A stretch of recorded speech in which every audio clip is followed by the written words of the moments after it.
The Pressure's first time the dropping. Give me Mafia 2 boss large opened bore his IV eyes, stat. he He's was already crashing. dying. Push one of epi Rain now. hammered against the glass Stay with me, walls of please, Street stay Mercy with me. Hospital, Charge turning to the 200. emergency entrance Clear. into a blur of red ambulance lights and black water. Nurses moved fast. Doctors shouted orders. Somewhere down the hall, a woman screamed into a phone. But in Trauma Room 3, everyone had gone silent. Because the man on the operating table was not just another gunshot victim. He was Adrian Volkov, the man newspapers never photographed clearly. The man police chiefs spoke about carefully. The man whose name Just made breathe. entire rooms lower their voices. Your hands are Blood shaking. soaked through his I'm sorry. black dress Hold shirt. still. 3 bullets had torn into him before midnight, and by 12:07, This is going to half hurt, the but city you have seemed to to stay know he still. was inside Sal. Street Mercy. Dr. Harlan stood over Bruce, him, dude, just pale hold still. beneath the surgical lights. Over here. Look at the We need to camera. move Get now. back! Leave Prep her the alone! ore. What's A your name? nurse Give us a reached for the statement. mask. I'm scared. Adrian's Make them hand stop. shot Stay up with me. and We're locked getting around out. her wrist. Just one photo. The Don't nurse run. froze. His fingers were covered in blood, but his grip was terrifyingly steady. No surgery, he rasped. Dr. Harlan blinked. Mr. Volkov, you don't have a choice. Adrian turned his head slowly, dark eyes burning through pain, fever, and fury. I said no. The monitors screamed beside him. A younger doctor stepped forward. He's losing pressure. He'll lose his life if we keep waiting, Harlan snapped. Then he leaned closer to Adrian. You have internal bleeding. moving, We we're either almost operate there. now or you I'm die on this scared. table. Stay close, Adrian eyes open. smiled faintly. In the car It now. was not warning. Get in. Hurry. It was a warning. Then ID. The room chilled. Outside the trauma bay, Get her inside 4 now. men in black suits stood like statues. Doors open. Move. One of them had blood on his collar. Don't let them get me. Another had a Eyes on hand the under his perimeter. We're clear jacket, for now. fingers resting near a weapon. You no can't one do dared this, mention. Elena. Dr. Harlan swallowed. Walk away What now, do you or there want? will be Adrian's consequences. breathing was shallow. This is your last His jaw chance. clenched as another wave of pain ripped through him. For one You brutal have second, no his right to eyes mate, fluttered, no right to and the be entire there. room leaned forward, waiting for the most feared man This in New family York to is disappear none under of the your fluorescent business lights. anymore. Then his lips moved. Finhea, the doctor frowned. Find who? Adrian's gaze shifted toward the doorway. The blonde nurse. No one answered. The nurses exchanged confused looks. There were hundreds of nurses in the hospital. Blonde nurses, brunette nurses, night shift nurses who had seen blood, overdoses, stabbings, wrecked families, and men praying for second chances. But Adrian Volkov was not asking. He was giving an order. Dr. Harlan's voice sharpened. We don't have time for this. Adrian's body tensed. The monitor dipped. One of the suited men You stepped did into the what you room. had to. His face was scarred, his voice quiet. Boss, please. Adrian did not look at him. I want Elena. The name landed like a dropped blade. At the back of the room, an older nurse sucked in a breath. Get down Dr. now. Harlan turned. You know who he means? The nurse hesitated too long. I can't Adrian see him. noticed. Almost Even there. half Hold dead, on. he noticed everything. Keep Elena running, don't Carter, look back. the nurse whispered. They're getting She closer. worked I'm the scared. emergency floor 2 years Stop ago. right there. Worked? Harlan Hurry. demanded. She quit. Adrian's eyes closed for half a second. Get this off When they me. opened again, Sir, stop. something You need darker that. than pain moved behind I don't them. need it. Hold Get her. back. She doesn't work His here heart rate is anymore, Harlan spiking. said. I'm not Adrian's dying voice here. dropped to a dangerous Look whisper. at me. Call. Don't her. you dare The give scarred up. man in the doorway took out his phone immediately. But the older nurse stepped forward, fear and pity battling across her face. Mr. Volkov, Elena Stay won't with come. me. Don't For close the your first time, eyes. his expression changed. Not Pressure much, dropping. Get the crash just cart. enough. No, A fight fracture it. beneath the ice. Why? The nurse looked at the blood on his chest, then at the men guarding the door. Because the last time she saw you, she left this hospital crying. No one moved. Even the rain seemed to pause. Adrian stared at her. Then his breathing broke, harsh and uneven, like the words had hurt worse than the bullets. Dr. Harlan grabbed the edge of the bed. He's crashing. We need to sedate him now. No. Adrian's hand slammed weakly against the mattress. Not until she's here. The monitor screamed louder. His body was failing. His empire was waiting outside. And somewhere in the city, a woman named Elena Carter was about to receive a phone call from the one man she had spent 2 years trying to forget. The phone rang 7 times before Elena Carter answered. Not because she was asleep. She never slept deeply anymore. She had learned over the last 2 years that exhaustion could become a kind of background noise. It lived under her skin. It followed her from the tiny apartment above the laundromat to the late-night diner, where she took extra shifts when hospital work became too much to remember. It sat beside her when she drank cheap coffee at 3 a.m. and stared That at nothing. stings. On the I know. 8th ring, she Just picked up. breathe. Hello? For 1 second, Your hands are there was shaking. only rain I'm on sorry. the other Hold end. still. Then a man's voice said, Miss Carter. Elena went still. This is She did going not to hurt, recognize but you the have voice, to stay still. but she Okay, recognized the silence behind it. Had mercy, Controlled, just don't heavy, stop. dangerous. Over here! Her Look at hand the tightened camera! around the Get phone. back! Leave her Who is alone! this? What's your My name? name Give is us Victor. a statement. I'm Her scared. breath caught Make them before she stop. could stop Stay it. with me. We're Volkov. getting out. Just The one name did photo, not need don't to be run. spoken. It entered the room anyway, Stop. like smoke Yes, under a stop. door. Stop. Elena Wake looked us around her up. small kitchen as if Please someone stop. might already be Please standing there. stop that fight. The sink was Just full one of comment. dishes. Look here. Her nursing shoes were by the door. A stack of unopened bills sat beneath a chipped blue mug. On the refrigerator, a faded photo of her younger sister smiled beneath a magnet shaped like a sunflower. What do you want? Elena whispered. There was a pause. He's been shot. Her stomach dropped. She closed her eyes. For 2 years, she had taught herself not to react to that man's name. She had trained her body to stay calm when she saw black luxury cars pass outside the hospital. She had changed grocery stores after recognizing one of his men in aisle 4. She had deleted every article, every headline, every blurry photograph that mentioned him. Adrian Volkov, the man who had once looked at her like she was the only innocent thing left in a city built on blood. The man who had ruined her life without touching her. Elena gripped the edge of the counter. Call a surgeon. He refuses. Then let him refuse. He asked for you. The words struck something deep and hidden inside her. She laughed once, but there was no humor in it. No, Miss Carter, no. Her voice cracked. She hated that it cracked. Tell him no. Another silence. This one felt colder. He will, Dee. Elena opened her eyes. Rain slid down the dark kitchen window, turning the city lights into long, trembling lines. She should have felt satisfaction. Relief. Freedom.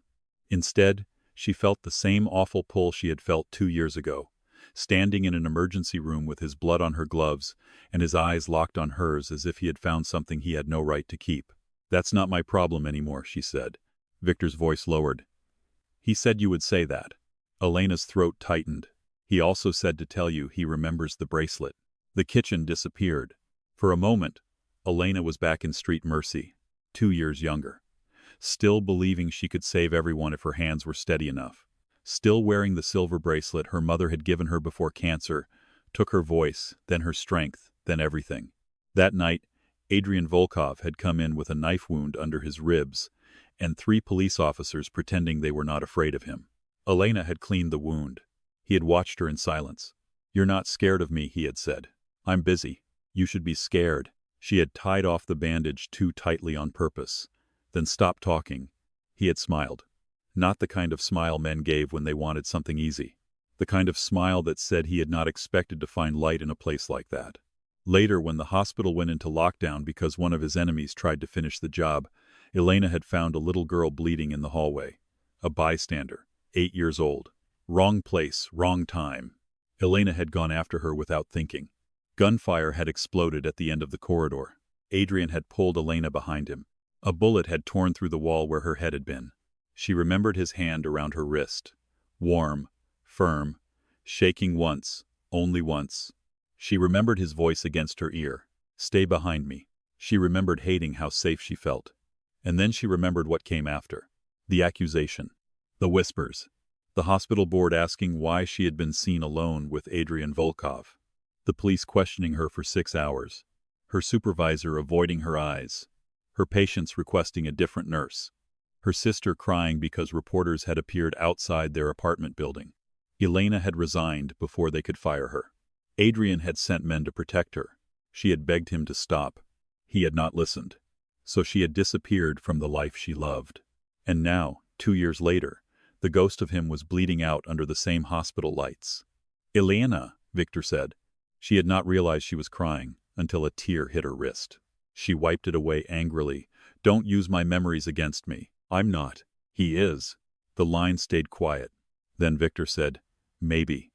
But he hasn't let another nurse touch him. He ripped out the IV when they tried to move him. Elena pressed her hand to her mouth. Of course he did. Stubborn, arrogant, impossible man. He needs surgery, Victor continued. The doctors can save him if he lets them. But he won't sign consent. He won't go under. He keeps asking for you. Elena turned toward the refrigerator. Her sister's photo smiled back at her. Mia had been 16 when everything happened. Sweet, anxious Mia, who used to wait outside Elena's bedroom door because she was afraid of the black cars parked across the street. Elena had made a promise that night. No more Volkov. No more danger. No more men who turned every room into a battlefield. She had built a smaller life. A quieter life. A life where she worked private home care shifts and avoided emergency rooms because the sound of monitors still made her chest tighten. She bought groceries with coupons. She paid rent late. She walked home with keys between her fingers. It was not the life she wanted, but it was hers. "I can't go back there," she said. Victor's answer came softer than she expected. "He knows." Elena closed her eyes. For a moment, all she could hear was the rain. Then faintly, from the other end of the phone, she heard shouting. Medical voices. A monitor screaming. Someone saying, "We're losing him." Elena's heart lurched. She hated herself for it. She hated that after everything, her body still knew his suffering. "Put the doctor on," she said. There was movement. Then a breathless male voice came on the line. "This is Dr. Harlan." "Elena Carter. What are his vitals?" A pause. Then the doctor answered quickly. Too quickly. That told her enough. "How many wounds?" she asked. 3 gunshots. Abdomen. Lower chest. Shoulder. He needs immediate surgery. "Is he conscious?" "Barely." "Is he refusing because he's afraid of anesthesia?" "No," Harlan said. "He's refusing because you aren't here." Elena laughed bitterly. "That's not medical reasoning." "No, Miss Carter. That's criminal insanity." Despite herself, Elena almost smiled. Then the monitor shrieked again through the phone. Her smile vanished. Dr. Harlan's voice tightened.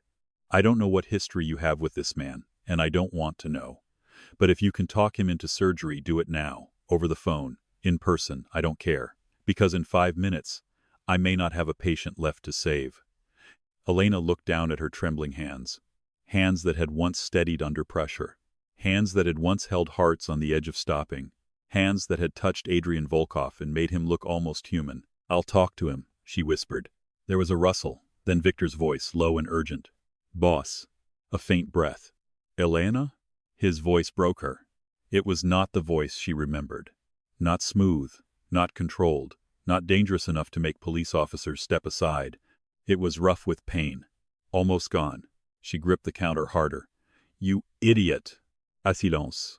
Then the faintest sound. A laugh.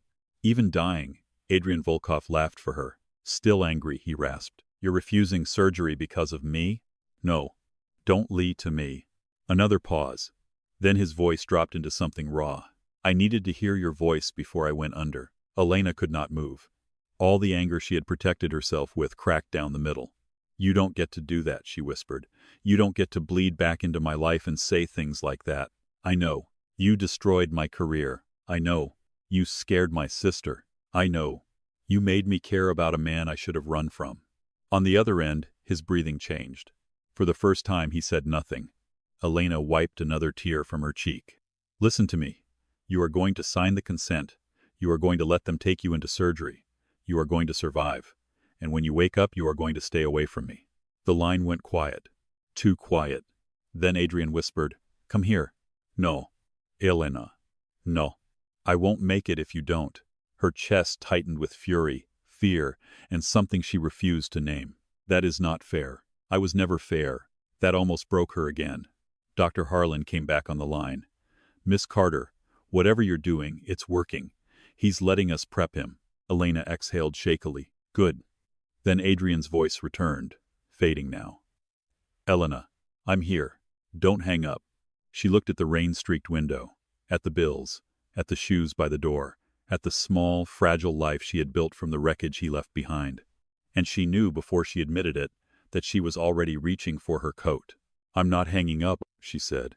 Outside, at the curb below her apartment, a black SUV pulled silently into the rain. The black SUV did not honk. It waited. That was what frightened Elena most. Men like Adrian Volkov did not send cars that rushed, shouted, or begged. They sent quiet machines with tinted windows and engines that purred beneath the rain like patient predators. Elena stood in the shadows of her apartment kitchen, one hand gripping her coat, the other still holding the phone to her ear. From the hospital line she could hear movement, Wheels, metal, urgent voices, Adrian breathing unevenly, somewhere in the middle of it all.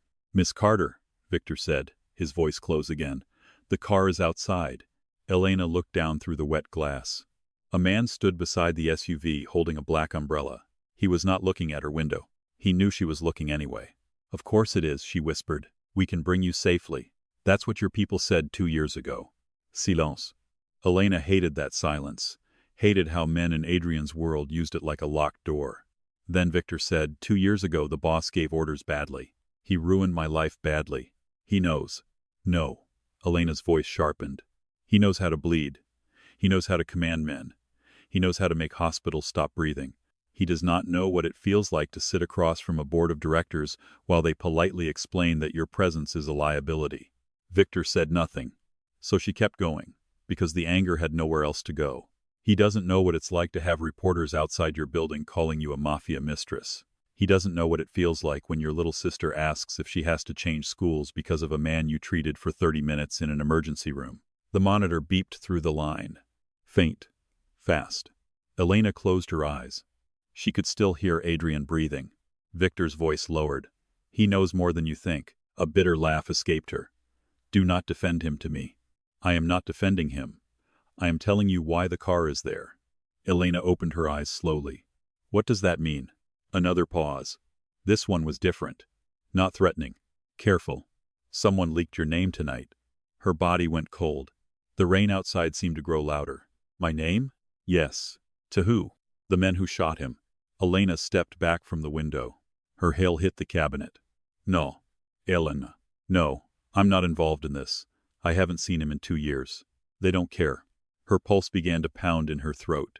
Down below, the man with the umbrella finally lifted his head. Not enough for her to see his eyes. Enough for her to know he knew she understood. Victor continued. "They believe he asked for you because you matter to him. I don't. He thinks you do."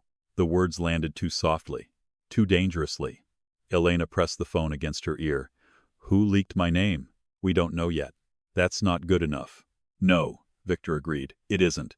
For a moment, all Elena could hear was the city rain and Adrian's faint broken breathing somewhere inside Street Mercy. Then Dr. Harlan's voice cut in, strained and furious. "We are moving him now. Miss Carter, I do not care what car is outside your apartment, but if you are coming, come. He has agreed to surgery only if you are in the building before anesthesia." Elena's stomach tightened. "That's insane. Everything about this man is insane. He cannot make medical consent conditional like that. He is a conscious adult with a gunshot wound and an army in my ER. I'm choosing the version of insane where he ends up unconscious under my scalpel instead of dead on my floor." Elena wanted to argue. She wanted to tell him to sedate Adrian by force, to let security handle the men in suits, to leave her out of a war she had never chosen. But then Adrian's voice came through the phone again. "Elena." It was barely there.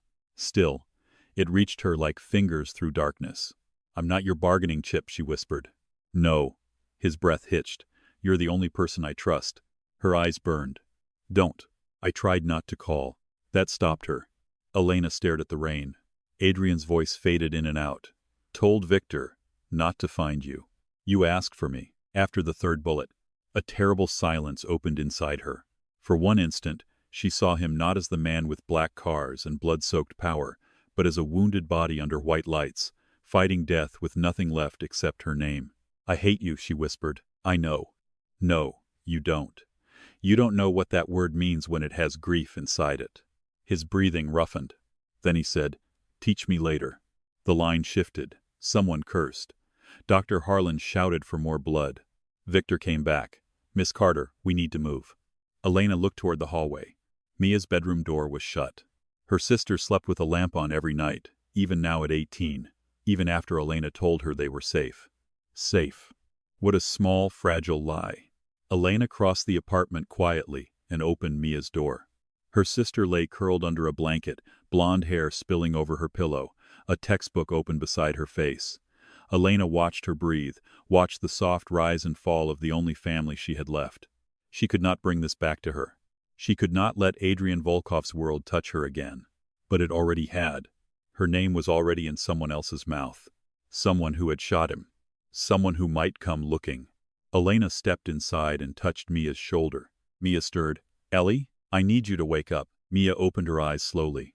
What happened? Elena tried to make her face calm. She failed. Mia sat up immediately. No, not that face. What happened? I have to go to the hospital. Mia's expression changed before Elena said anything else. Fear remembered faster than reason. Is it him? Elena swallowed. Mia pushed the blanket off. Elena, he's been shot. Mia stared at her. Then anger flooded her young face. Good. Mia. No, good. Let him bleed. Elena flinched. Mia saw it. Her anger cracked. Oh my God, she whispered. You still care. I'm a nurse. You're not his nurse. No, Elena said quietly. But someone leaked my name to the people who shot him. Mia ventpale. The room seemed to shrink around them. What? There's a car downstairs. His men say they can protect us. His men are the reason we needed protection. I know. Elena, no. I don't have a choice. Yes, you do. You always have a choice. You taught me that. Elena looked at her sister, at the fear she had tried so hard to erase from their lives.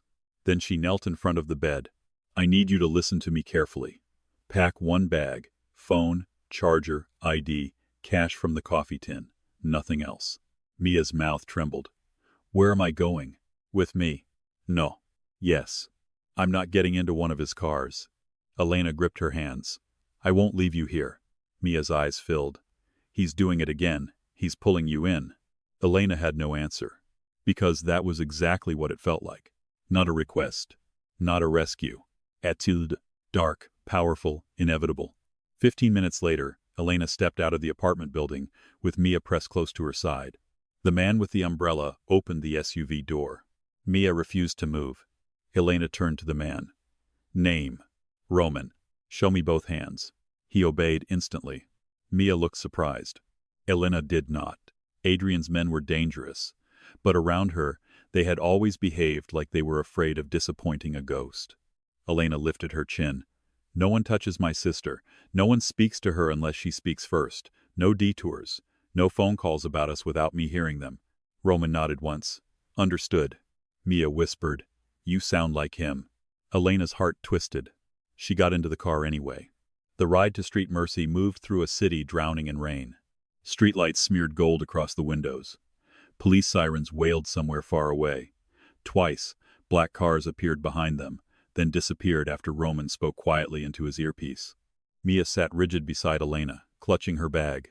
Elena kept the phone against her ear until the hospital line went dead. For 3 terrible seconds she thought Adrian had died. Then Victor called back. He is in surgery prep, he said, barely conscious, asking how far you are. Elena stared ahead. Tell him I'm close. He asked if you're afraid.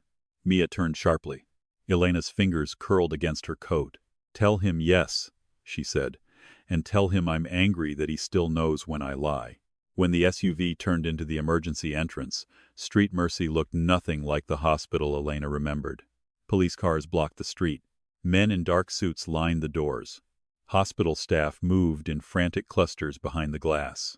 And at the center of it all, under the cold white entrance lights, stood a woman Elena had never seen before.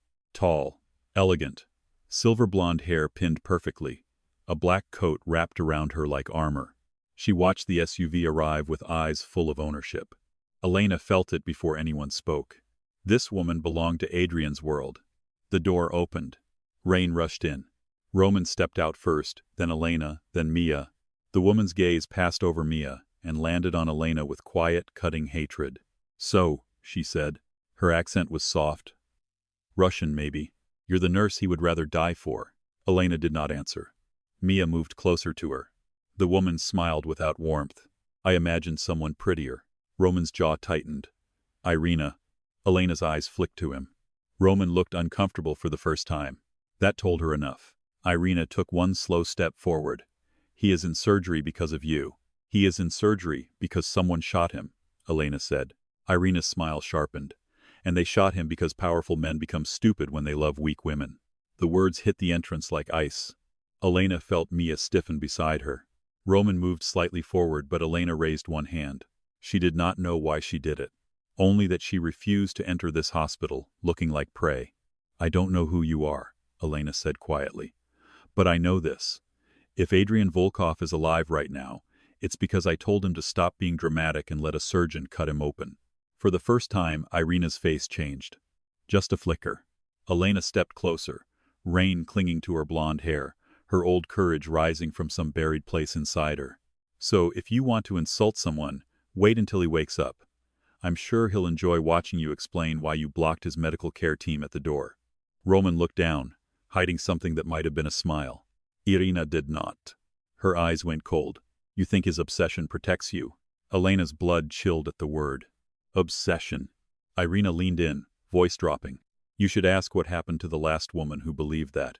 Before Elena could answer, the hospital doors burst open. Victor appeared, face grim, shirt stained with Adrian's blood. Elena. She turned. His expression said everything. The surgery had not started. Adrian had held on, waiting, demanding, bleeding.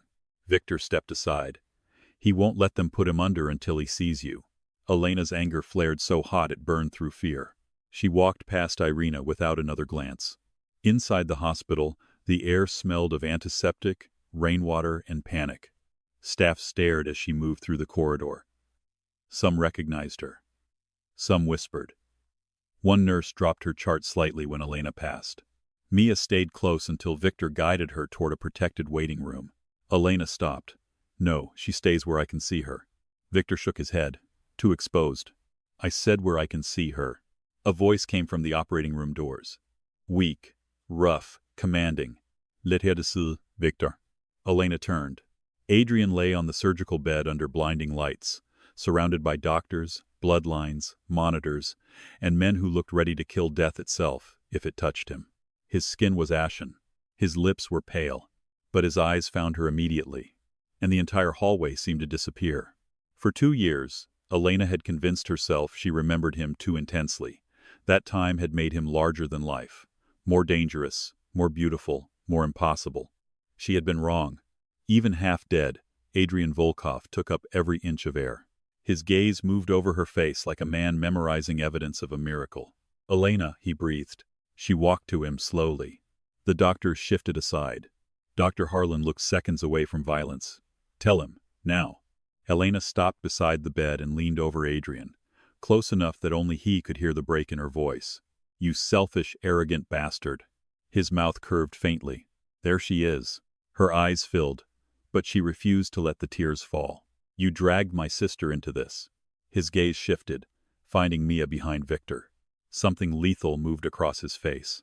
Then his eyes returned to Elena. I'll protect her. No, Elena whispered.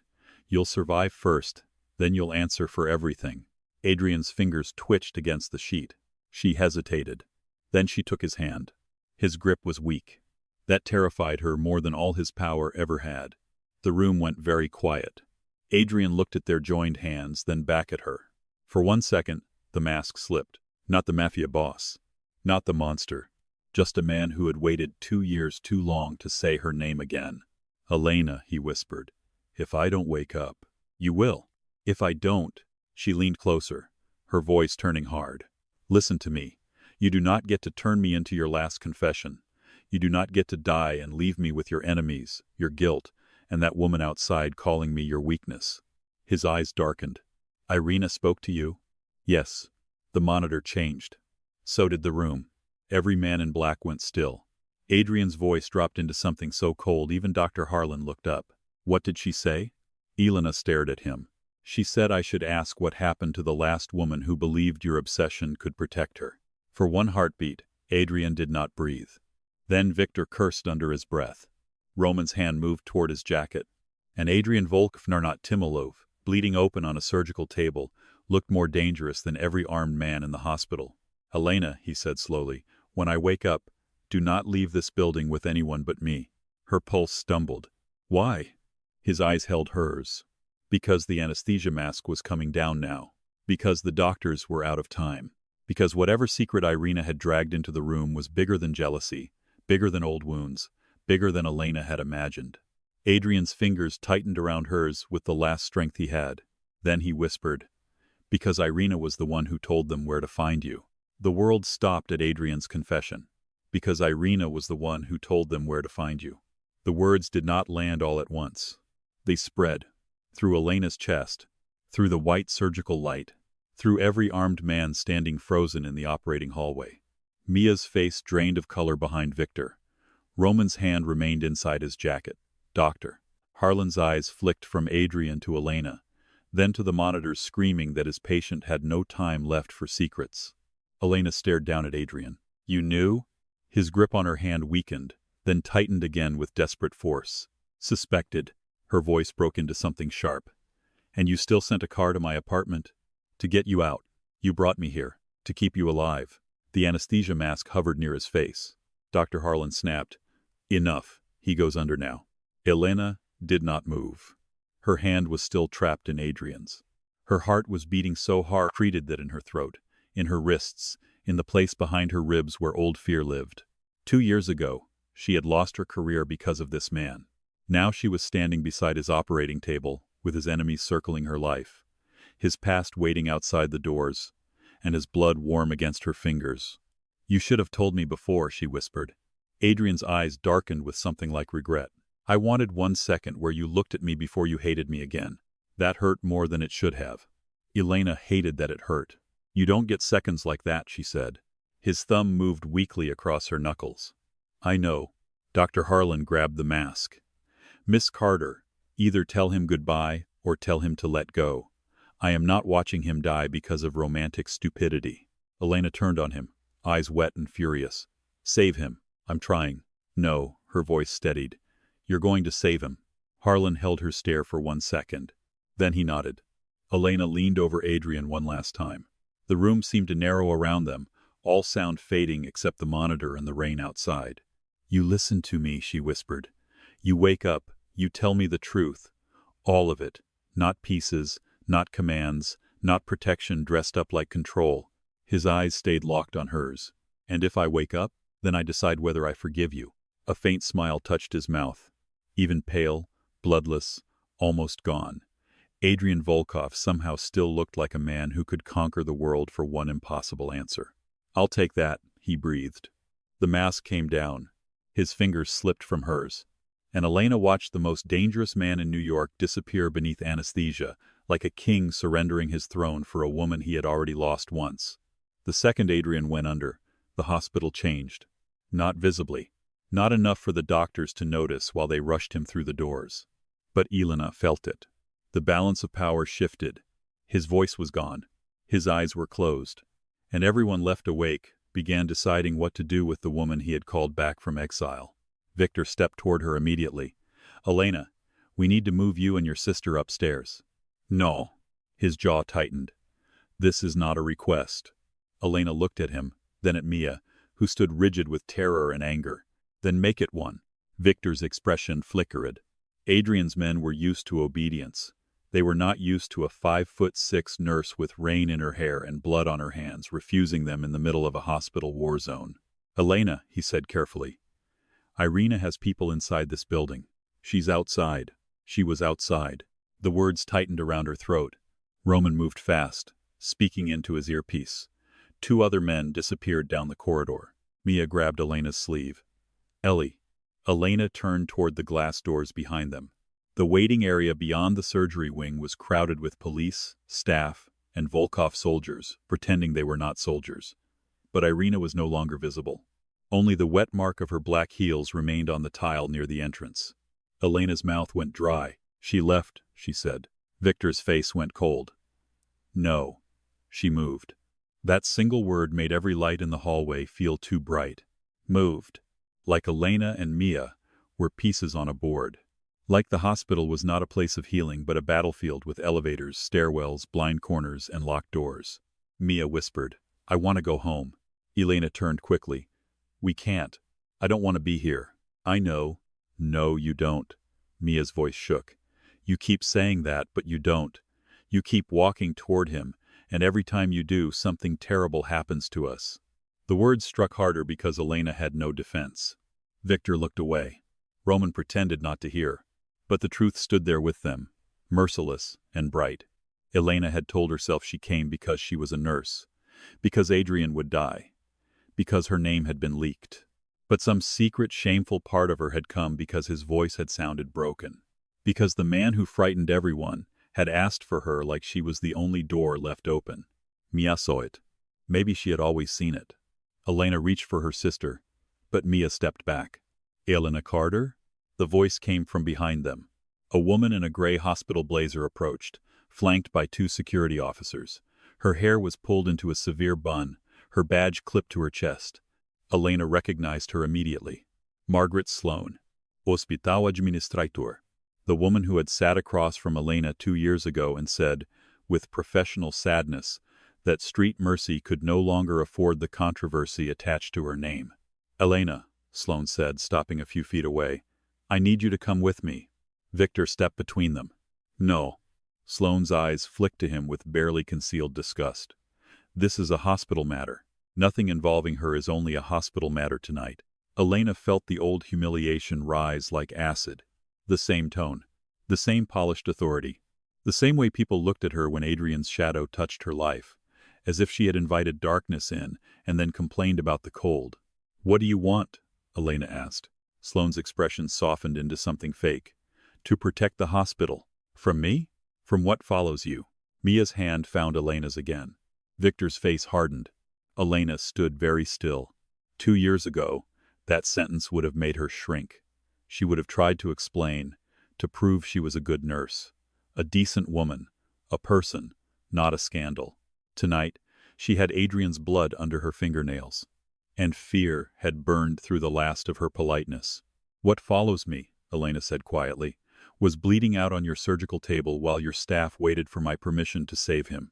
Sloan's mouth tightened. You are not employed here. You have no authorization to be in this restricted wing. Then call the police. Sloan's eyes shifted toward the officers near the elevators. Elena almost laughed. The police were there, yes, but none of them looked eager to touch anyone Adrian Volkov had personally demanded. Sloan lowered her voice. You have no idea what kind of pressure this hospital is under. You mean financial pressure, legal pressure, or the pressure of pretending you didn't destroy my career because you were afraid of bad headlines? The administrator flinched. Only slightly. But Elena saw it. So did Mia. Elena, Sloan warned. No. Say it again. Say what you said 2 years ago. Sloan's face went pale beneath the fluorescent lights. Elena stepped closer. Tell me how my presence makes patients uncomfortable. Tell me how my judgment is questionable. Tell me how it would be best for everyone if I resigned quietly. The hallway had gone silent. Even the nurses at the desk had stopped moving. Elena's voice shook, but she did not stop. You let them call me his mistress. You let reporters stand outside my apartment. You let detectives drag me into questioning after a 12-hour shift because I treated a man who came into my ER bleeding. Mia's eyes filled behind her. Elena turned to the security officers. And tonight, that same man is in your operating room because I convinced him to let your surgeon save his life. So, unless you want to explain why you removed the only person keeping Adrian Volkov cooperative, move out of my way. No one spoke. Then Roman smiled. Just a little. Sloan looked furious. But before she could answer, a crash exploded from somewhere beyond the double doors. Glass shattered. A nurse screamed. The hallway erupted. Victor shoved Elena and Mia behind him. Roman drew his gun so smoothly Elena barely saw the movement. Doctors ducked. Security shouted. Police ran toward the far end of the corridor. Then the hospital lights flickered once, twice, and went dark. For half a second, there was only emergency red. Then alarms began screaming through the building. Mia cried out. Elena grabbed her and pulled her close. Victor's voice cut through the chaos. Stairwell, now. No, Elena said, already moving. Adrian is in surgery. He is guarded. He is unconscious. Roman turned, eyes sharp. Elena, this attack is not for him. Her blood went cold. A gunshot cracked somewhere below. Then another. People screamed. Victor grabbed her arm. It is for you. The sentence barely finished before the elevator at the end of the hall dinged.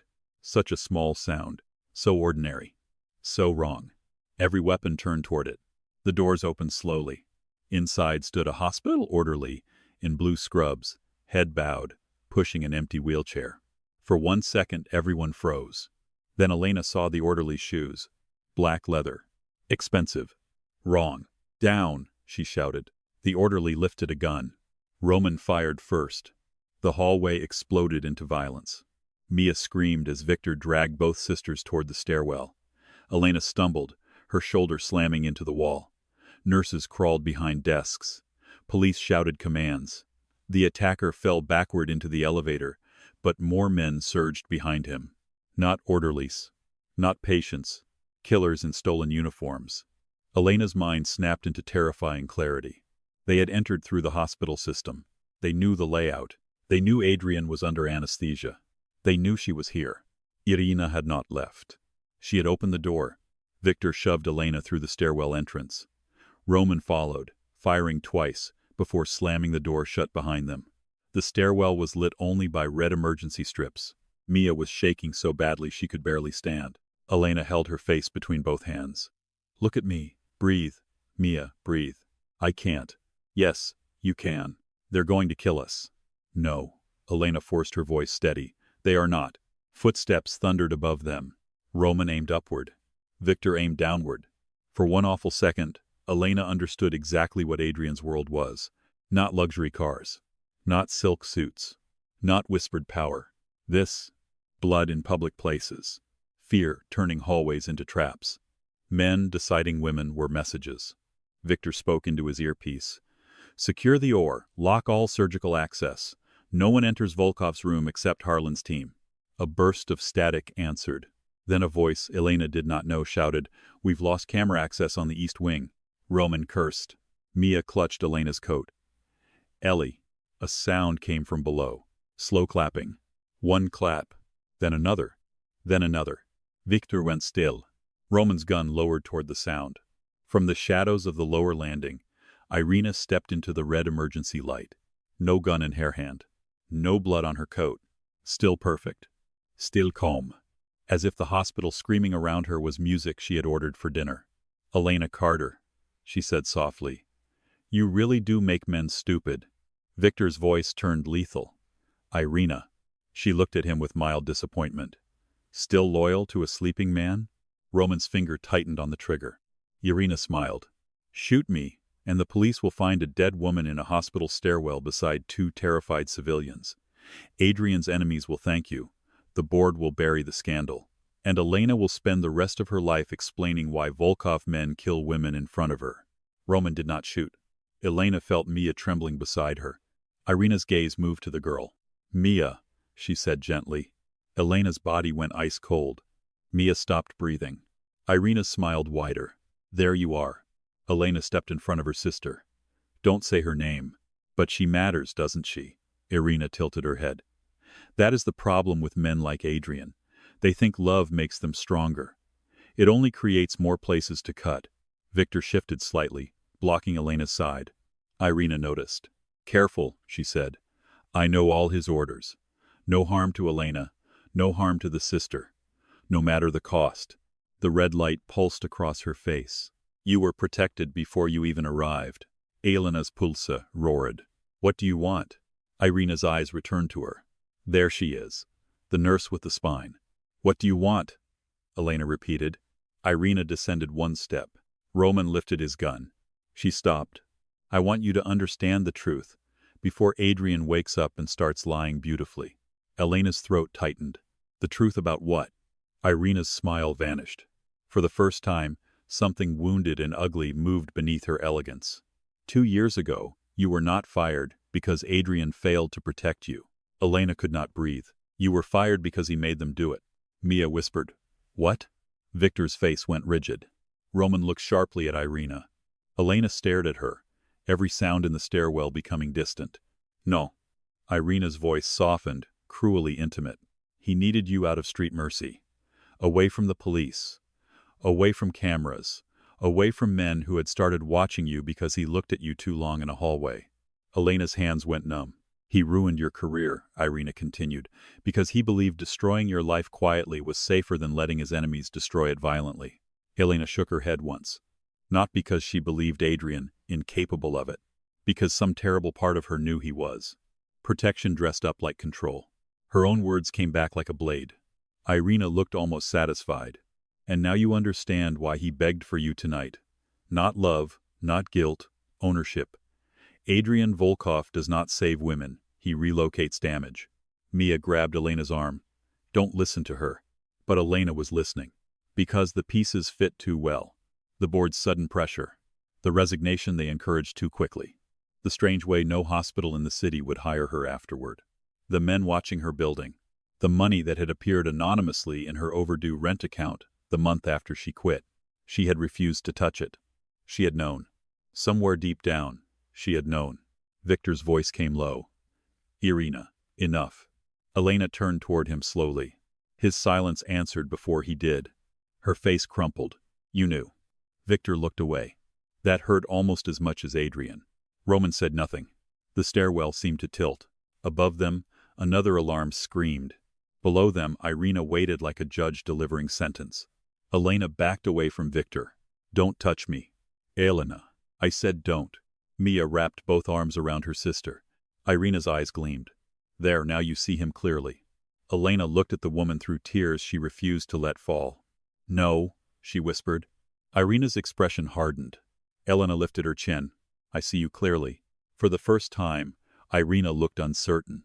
Elena's voice trembled, but every word grew stronger. Adrian may be a monster.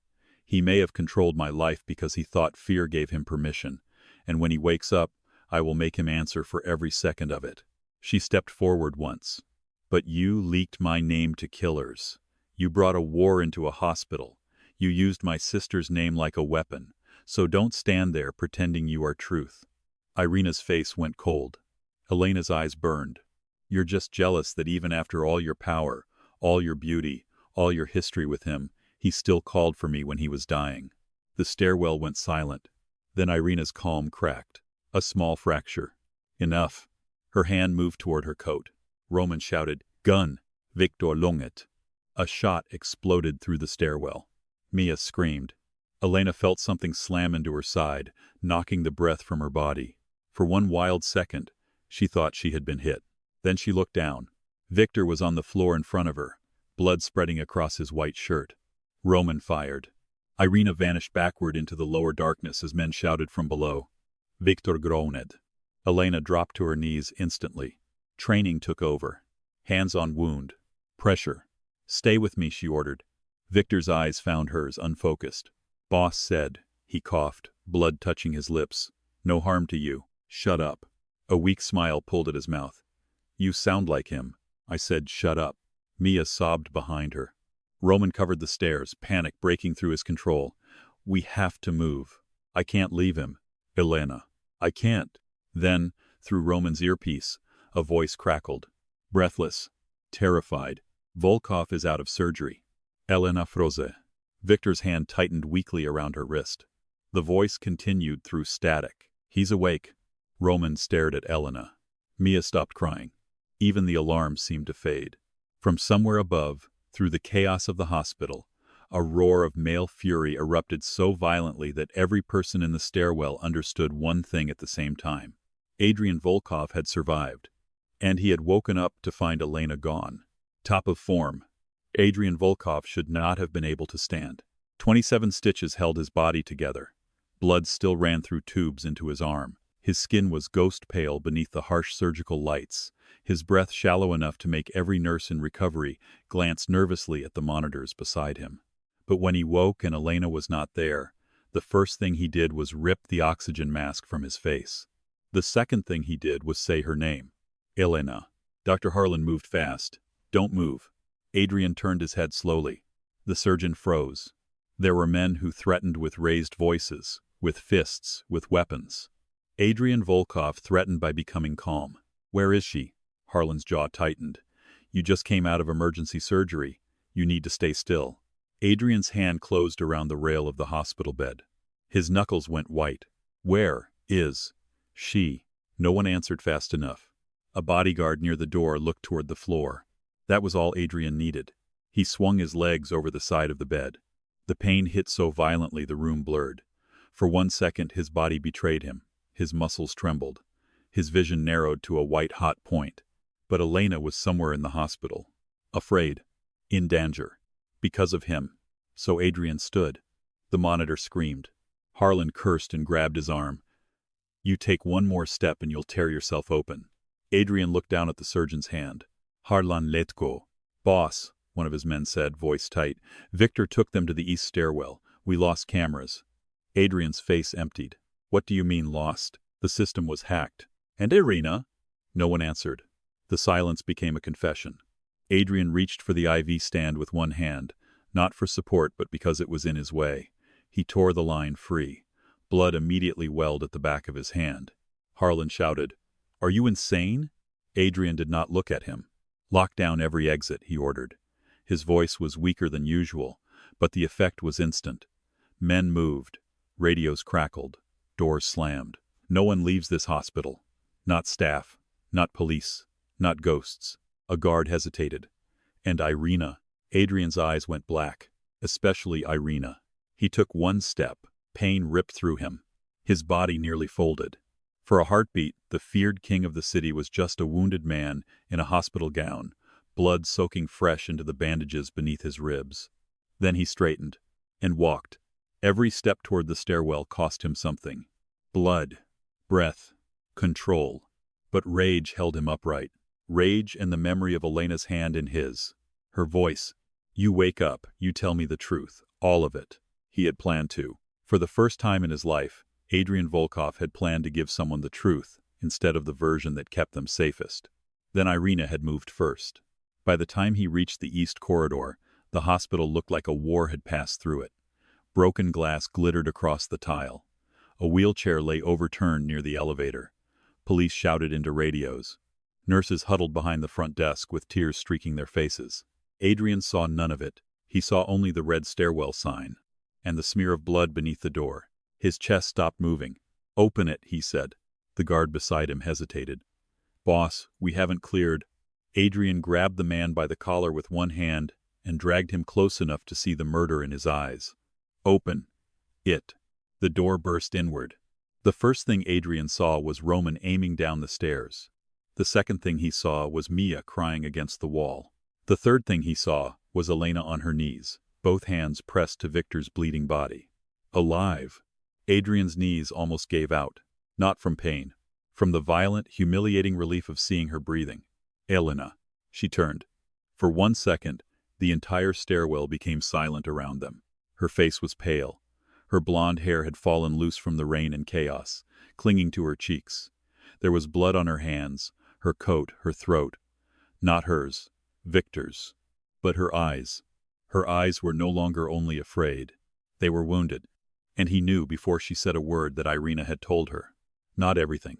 Enough. Elena stood slowly. "Don't come near me." The words hit harder than the bullets. Adrian stopped on the landing. Behind him, his men froze. "Elena." "No." Her voice shook. "You do not get to say my name like that right now." His gaze dropped to Victor. His oldest friend was barely conscious, blood spreading beneath Elena's hands. Roman had tied a belt tight around the wound. Mia was trembling beside them, one hand pressed against her mouth. Adrian forced himself not to move toward Elena, forced himself not to touch her, forced himself not to become exactly what she feared. "Victor," he said. Victor's eyes opened weakly. "Boss, you disobeyed orders." A faint smile appeared through the pain. "Got shot following them." Adrian's jaw tightened. Elena looked between them, furious tears shining in her eyes. "He stepped in front of a bullet for me. I know." "Do you?" she snapped. "Do you know anything that isn't ownership or control?" The stairwell went deathly quiet. Adrian looked at her. There were 1,000 lies he could have told. Beautiful ones, protective ones. Lies polished enough to pass for love, if spoken in the right voice. But Elena had asked for the truth. And Adrian, for once, was too tired to insult her with anything less. "Yes," he said quietly. Her face twisted. "You had them push me out of street mercy." Mia inhaled sharply behind her. Roman's eyes dropped. Adrian did not deny it. "Yes." Elena stared at him, as if she wanted him to take it back. As if confirmation hurt worse than suspicion. Her voice lowered. "You destroyed my career." "Yes." "You made every hospital in the city afraid to hire me." "Yes." "You let me think the world had turned against me because of rumors, when it was you behind all of it." Adrian's breath caught as pain tore through his side, but he stayed upright. "Yes." Elena's mouth trembled. Then she stepped toward him and slapped him across the face. The sound cracked through the stairwell. Every man behind Adrian went rigid. No one moved. Adrian's head turned slightly with the blow. When he looked back at her, there was no anger in his eyes. Only acceptance. Elena's hand shook. You don't get to save me by ruining me. I know. No, you don't. She hit his chest with both hands, not hard enough to hurt him, but enough to make him stagger because his body was already broken. You don't know. You don't know what it was like to lose everything and wonder what I did wrong. Adrian caught the wall with one hand. Harlan's voice shouted from above. Volkov, sit down before you bleed out. Adrian ignored him. Elena was crying now, and every tear felt like a debt he could never pay. I thought I wasn't good enough, she whispered. I thought maybe I had made one wrong choice. Maybe I smiled at you too long. Maybe I said something in the hallway. Maybe I gave them a reason. Adrian's face changed. For the first time, pain broke through his control. No, you did that to me. I know. You made me doubt myself. His voice came rough. Elena, I swear to you, I never wanted that. But you did it anyway. Yes. Why? The word broke from her like a wound reopening. Adrian looked at Mia, then Roman, then Victor, bleeding on the stairs. Then he looked only at Elena. Because 2 years ago, after the lockdown, I found out someone had placed a price on the nurse who saved me. Elena went still. Mia's sob caught in her throat. Adrian continued, each word measured because, if he let emotion in, he would not survive it. They did not know your face at first, only that a blonde emergency nurse had pulled a child from the hallway and kept me alive. I thought I could erase the connection before they found you. Elena shook her head, tears falling freely. So, you erased me? Yes. You could have told me. I should have. You could have asked me. I didn't know how. That's not an excuse. No, he said. It is the truth. The stairwell lights pulsed red across his face. He looked monstrous. He looked ruined. He looked for the first time afraid of her answer. I thought if you hated me, you would stay away. If you lost the hospital, you would leave the place where my enemies were watching. If every door in New York closed, you might disappear somewhere they could not reach. Elena stared at him. And did I? She whispered. His eyes darkened. No, because I stayed. I stayed poor. I stayed scared. I stayed in the same city with my sister because I had nowhere else to go. Adrian's jaw clenched. I know. Elena laughed bitterly. You keep saying that like it makes anything better. It doesn't. Then stop saying it. He nodded once, and stopped. That silence did something to her. It did not soften the betrayal. Nothing could. But it made the air between them change, because Adrian Volkov was not defending himself. He was not commanding forgiveness. He was not dressing control as sacrifice. He was standing in front of her, pale and bleeding through his bandages, taking every word like he deserved it. And she hated that some broken part of her still wanted him to live. Victor groaned beneath them. Elena turned instantly, dropping back to her knees. He needs surgery. Adrian's gaze snapped to Roman. Get a team. Already on the way. No, Elena said. Now. Roman looked at Adrian. Adrian's voice cut through the stairwell.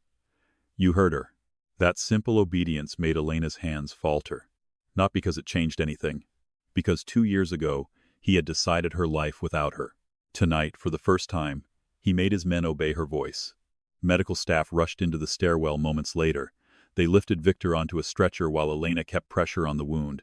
Victor's fingers brushed her wrist weakly. Don't forgive him fast, he murmured. Elena blinked through tears. What? His mouth twitched. Makes him worse. Despite everything, a broken laugh escaped her. Adrian watched from the landing. Something unreadable moved across his face. When Victor was carried past him, Adrian placed one hand briefly on his shoulder. No dramatic words. No public tenderness. Just a silent promise between men who had survived too many wars together. Then the stretcher vanished into the corridor. The stairwell emptied slowly until only Adrian, Elena, Mia, Roman, and 2 guards remained. Mia stepped forward, her face pale but fierce. I hate you, she said to Adrian. Elena turned. Mia, no. Mia's voice shook, but she did not back down. I hate you.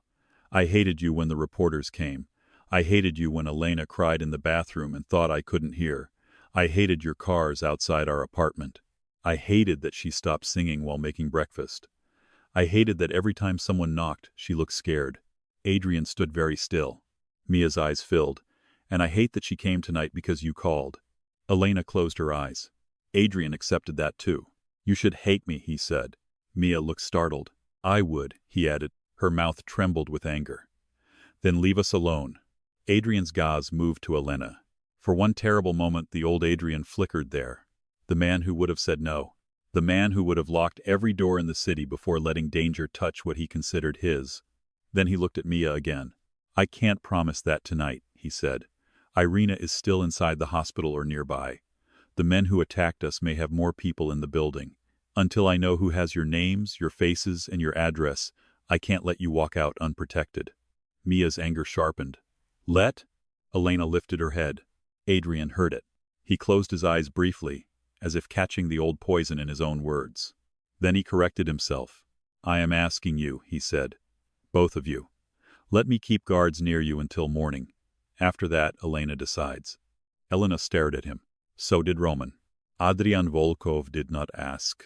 Not in front of his men. Not in front of witnesses. Not when he was vulnerable enough that any enemy could smell weakness from miles away. But he had just done it. Mia looked at Elena, confused and frightened. Elena felt the weight of the choice settle on her shoulders. Irina was loose. Victor mighty. Adrian was bleeding. And beneath all of that was the truth she had wanted for 2 years and now wished she could unhear. You stay away from my sister, Elena said. Adrian nodded. You do not speak to her unless she speaks to you. Another nod. You do not decide where we go without asking me. His eyes held hers. I won't. If you lie to me again, I walk. I don't care who is hunting us. Something dark crossed his face at the thought, but he forced it down. No more lies. Elena stepped closer. Close enough to see the pain in the lines around his mouth. Close enough to smell blood, antiseptic, and rain on him. You don't own me, Adrian. His voice dropped. No. You don't protect me by controlling me. No. You don't get forgiveness because you bled dramatically on a table and whispered my name. A faint, exhausted shadow of a smile touched his mouth. No. Her eyes narrowed. Don't smile. The smile vanished immediately. For some reason, that almost undid her. She looked away first. Where can Mia go that is safe? Roman answered. Careful now. Private recovery room in the west wing. No windows facing the street. 2 entrances. Both controlled. Elena looked at Adrian, not Roman. Is that true? Yes. Is there another option? Adrian's eyes shifted. My penthouse is safer. No. I know. She studied him. Say the hospital room again. The hospital room. No penthouse. No hidden estate. No black car kidnapping disguised as security. His jaw tightened at the word kidnapping, but he deserved it, and he knew it. The hospital room, he repeated. Mia whispered. Ellie, I don't want to stay here. Elena turned to her sister and softened instantly. I know, but we need doctors nearby. We need lights. We need people. We need witnesses. Adrian's eyes flickered at that word. Witnesses. Elena wanted them. Not just against Irina. Against him. He deserved that too. Roman escorted Mia ahead with 2 guards, keeping enough distance that she would not feel crowded. Elena watched until her sister disappeared through the upper door. Then she turned back to Adrian. He had gone paler. A dark stain spread slowly beneath the bandage at his side. You're bleeding. I've done worse. That's not impressive. That's stupid. His eyes warmed for half a second. Then his knees buckled. Elena lunged before she thought. She caught him around the waist as he fell against the wall, his body heavy and burning with fever. He made a sound low in his throat, not quite a groan, not quite her name. Her hands pressed against his chest. His blood soaked through her fingers again. Damn it, Adrian, I'm fine. You're actively bleeding on me. That has happened before. Stop flirting while hemorrhaging. His mouth curved weakly. This time she let him, only for a second. Then she shouted down the hall, I need a wheelchair. Adrian's hand closed gently around her wrist. Not gripping. Not trapping. Just touching. Elena. She refused to look at him. No. I'm sorry. Her throat tightened. I said no. I know. Then stop. I can't. She looked at him then, and wished she had not. Because under the power, under the arrogance, under the sins wrapped in expensive suits and violent silence, Adrian Volkov looked destroyed. Not by the bullets. By her. I don't forgive you, she whispered. His thumb moved once against her wrist. I know, but I don't want you dead. His eyes closed for half a second. When they opened, Something almost unbearable lived there. "For tonight," he said, voice rough. "That is enough." The wheelchair arrived. Elena helped force him into it despite his pride resisting every inch. Dr. Harlan appeared at the end of the corridor, furious enough to commit murder.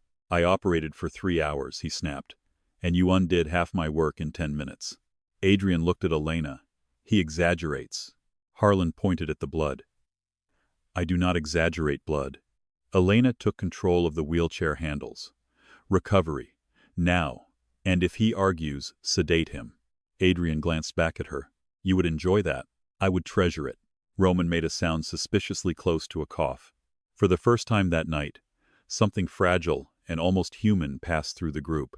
Then the hospital speakers crackled. A burst of static. Everyone stopped. The lights flickered again. Then Irina's voice flowed through the emergency announcement system, calm and elegant as a blade sliding free. "Adrian, darling." Elena's blood went cold. Adrian's face transformed. Every trace of softness vanished. "I had hoped you would sleep longer," Irina continued. "But since you insist on turning tragedy into theater, let's give your nurse the truth she deserves." Elena gripped the wheelchair handles. "Mia." Her first thought was Mia. Roman was already moving, speaking sharply into his earpiece. Irina's voice echoed through every hallway. "Elena Carter, did he tell you why your mother's bracelet mattered so much to him?" Adrian went completely still. Elena looked down at him. "What is she talking about?" For the first time since waking, Adrian did not answer. Irina laughed softly through the speakers. "Oh, he didn't." Elena's fingers tightened on the chair. "Adrian." His silence became a living thing between them. Irina's voice lowered, almost tender. 2 years ago, that bracelet was not just sentimental, Elena. It carried something Adrian's enemies wanted. Something your mother died keeping hidden. Something Adrian has been searching for since before he ever looked into your pretty frightened eyes. Elena stepped back from him. The hallway tilted. "My mother?" Adrian closed his eyes. "Elena." "No." Her voice broke. "No more starting sentences with my name. Tell me now." The speakers crackled again. Irina whispered one final sentence that shattered every fragile piece of the night. "Ask him why he really came to Street Mercy the first time." Elena stared at Adrian. The man who had destroyed her career to protect her. The man who had called for her while dying. The man who had touched her mother's bracelet like a memory. The man who now looked as if the only bullet that could truly kill him had finally been fired. "Elena," Adrian said quietly, "your mother knew my father." And the entire world Elena had built from grief, fear, and survival split open beneath her feet. Top of form. Elena did not hear the alarms anymore. She did not hear the hospital staff shouting behind her, or Roman barking orders into his earpiece, or the metallic tremble of the emergency announcement system after Irina's voice disappeared. She heard only Adrian. "Your mother knew my father." The sentence moved through her like ice water, flooding every place grief had been sleeping for years. Her mother had been a quiet woman, soft-spoken, careful, the kind of woman who saved receipts in envelopes, folded towels into perfect squares, and hummed old songs while making soup on rainy nights. She had worked double shifts at a community clinic.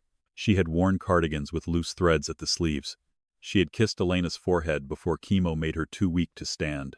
She was not supposed to belong in a sentence with Adrian Volkov's father. She was not supposed to be connected to men who built empires out of blood. Elena stared at Adrian, her hands slowly falling from the wheelchair. "What did you say?" Adrian looked up at her. He was pale, feverish, bleeding through fresh bandages, but none of that frightened her now. His silence did, because she knew that silence. It was the silence of a man arranging the truth into the least painful shape. Elena stepped back. "No." His jaw tightened. "Elena, no. Don't soften it. Don't protect me from it. Don't decide what version I deserve." The words cut through him. Good. She wanted them to. Roman moved closer, eyes scanning the hallway. "We need to relocate now." Elena did not look away from Adrian. "Did my mother know your father?" Adrian answered quietly. "Yes." Mia appeared at the far end of the corridor, guarded by 2 men, her face pale with fear. "Ellie?" Elena turned sharply. "Stay there." "Mia froze." Elena looked back at Adrian. "How?" Adrian's hand curled against the armrest of the wheelchair. "My father used to fund clinics." Elena gave a broken laugh. "Mafia charity?" Money laundering, Adrian said. The honesty was brutal, almost worse than a lie. My mother worked at one of those clinics? Yes. When? Before you were born. Elena's stomach twisted. Before she was born. The past opened under her feet like a trapdoor. Adrian's voice lowered. Your mother was a nurse. My father came in under a false name after an assassination attempt. She treated him. Elena stared at him.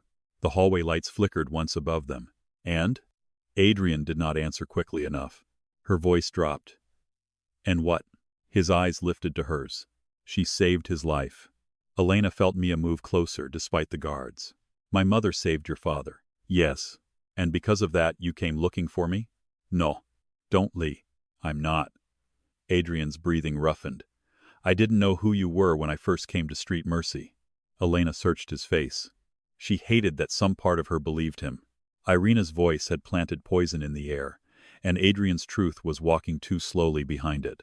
Then why did she mention the bracelet? At that, Adrian's expression changed. Not guilt. Recognition. Fear. Elena's hand moved unconsciously to her wrist, though the bracelet was no longer there. She had stopped wearing it after that night 2 years ago. It sat in a small velvet pouch inside a box of her mother's things, tucked beneath old photographs and hospital letters. A thin silver chain. A thin oval charm. Nothing special. Nothing dangerous.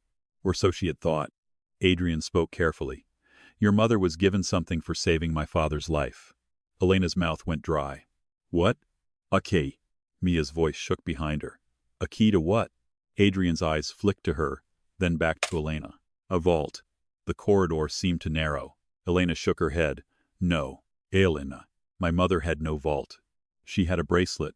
That was not a key. It was not meant to open a door. His voice was quiet, urgent. It carried an encryption pattern, hidden inside the charm. My father used physical tokens for access to accounts, safe houses, names, debt records. He trusted paper more than computers, blood more than banks. Elena stared at him as if he had begun speaking another language. Names, debt records, accounts. A criminal empire hidden inside her mother's bracelet. No, she whispered. That was from my grandmother. Adrian's eyes softened. Elena, don't. She may have told you that to keep you safe. The grief rose fast, violent, and suffocating. Elena saw her mother's hands closing the bracelet around her wrist on her 18th birthday. Keep this close, sweetheart. A pretty thing for hard days. Had she known? Had she lied? Had death stolen the chance to explain? Mia pushed past the guards and came to Elena's side. He's lying. Elena wanted to agree. She wanted to cling to Mia's anger because anger was cleaner than fear. But Adrian's face had no cruelty in it. Only the exhausted sorrow of a man who had dreaded this exact moment. Elena turned on him. When did you know? Adrian's eyes lowered, and there it was. The answer before the answer. Her chest cracked open. When? 2 years ago. The slap this time did not come. She was too stunned, too cold, too hollow. You knew 2 years ago. I found out after the lockdown. How? One of my father's old men recognized the charm in a security photo. Elena stepped back, shaking her head slowly. The hospital security photo. Yes. The night I saved that little girl. Yes. The night you looked at my wrist. Adrian's silence was answer enough. Elena remembered it with sickening clarity. His fingers, brushing the silver charm while she tightened his bandage. His eyes pausing there for half a second. She had thought he noticed because the bracelet was delicate against the blood, because it was the only soft thing in that room. But he had seen a key. Not her. Ah, key. You came back because of the bracelet, she whispered. No. You watched me because of the bracelet. At first, yes. Mia made a disgusted sound. Elena's eyes filled, but the tears did not fall. She would not give him that yet. At first, she repeated. Adrian looked up at her then, and his voice lost its control. Elena, listen to me. The first time I came to that hospital, I came because I had been stabbed and half my men were dead. I did not know your name. I did not know your mother. I did not know about the bracelet. I only knew that you looked at me like I was a patient before I was a monster. Her lips parted, but no sound came. He gripped the wheelchair arm, trying to rise, then winced so hard the color drained from his face. Elena moved forward instinctively, then stopped herself. Adrian saw it. The rejection landed quietly. He accepted it. When I learned what the bracelet was, he continued, I sent men to retrieve information. Not you. Not your sister. The bracelet. You mean steal it? Yes. The word cut. No disguise. No romance. No softer meaning. Yes, he said again. I considered stealing it. Elena laughed once, shattered and breathless. How noble of you. I didn't do it. Should I thank you? No. Why didn't you? He held her gaze. Because it was yours. Her throat tightened, despite herself. Adrian's voice grew rougher. Because I saw the way your hand touched it when you were afraid. Because you told a dying child in the hallway that your mother used to say brave people can shake too. Because after that night I knew if I took it from you, I would be exactly what everyone said I was. Mia's eyes glistened with fury. You became that anyway. Adrian looked at her.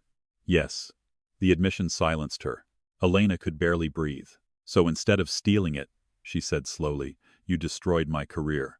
Adrian closed his eyes. For your safety. No, Elena said, for your fear.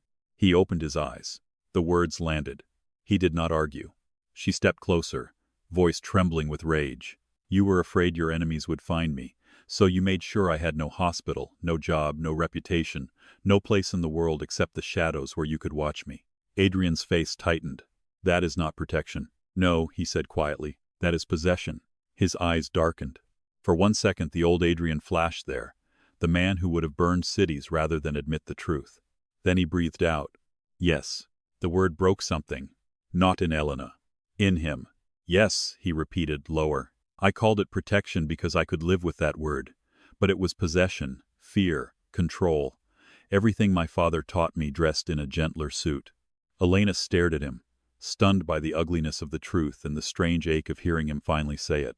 Adrian Volkov had spent his life commanding men, money, fear, and silence.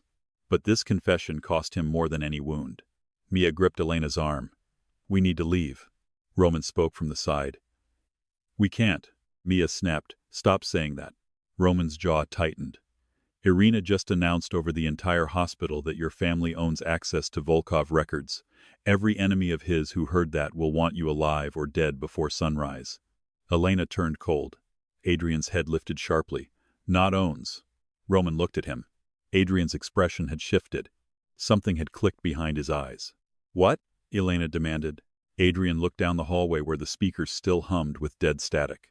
Irina said your mother died keeping something hidden. Elena's stomach twisted at the mention of her mother. So? She thinks the bracelet is still the key. It isn't? Adrian's voice lowered. No. The corridor went still. Elena blinked. What do you mean, no? Adrian's gaze dropped to her throat, then her hands, then back to her eyes. The bracelet was copied 2 years ago. Her blood chilled. By who? My people. Mia stepped forward. You stole it? Adrian's voice was flat with guilt. We scanned the charm during the police investigation. I had access to the hospital evidence files. Elena felt sick.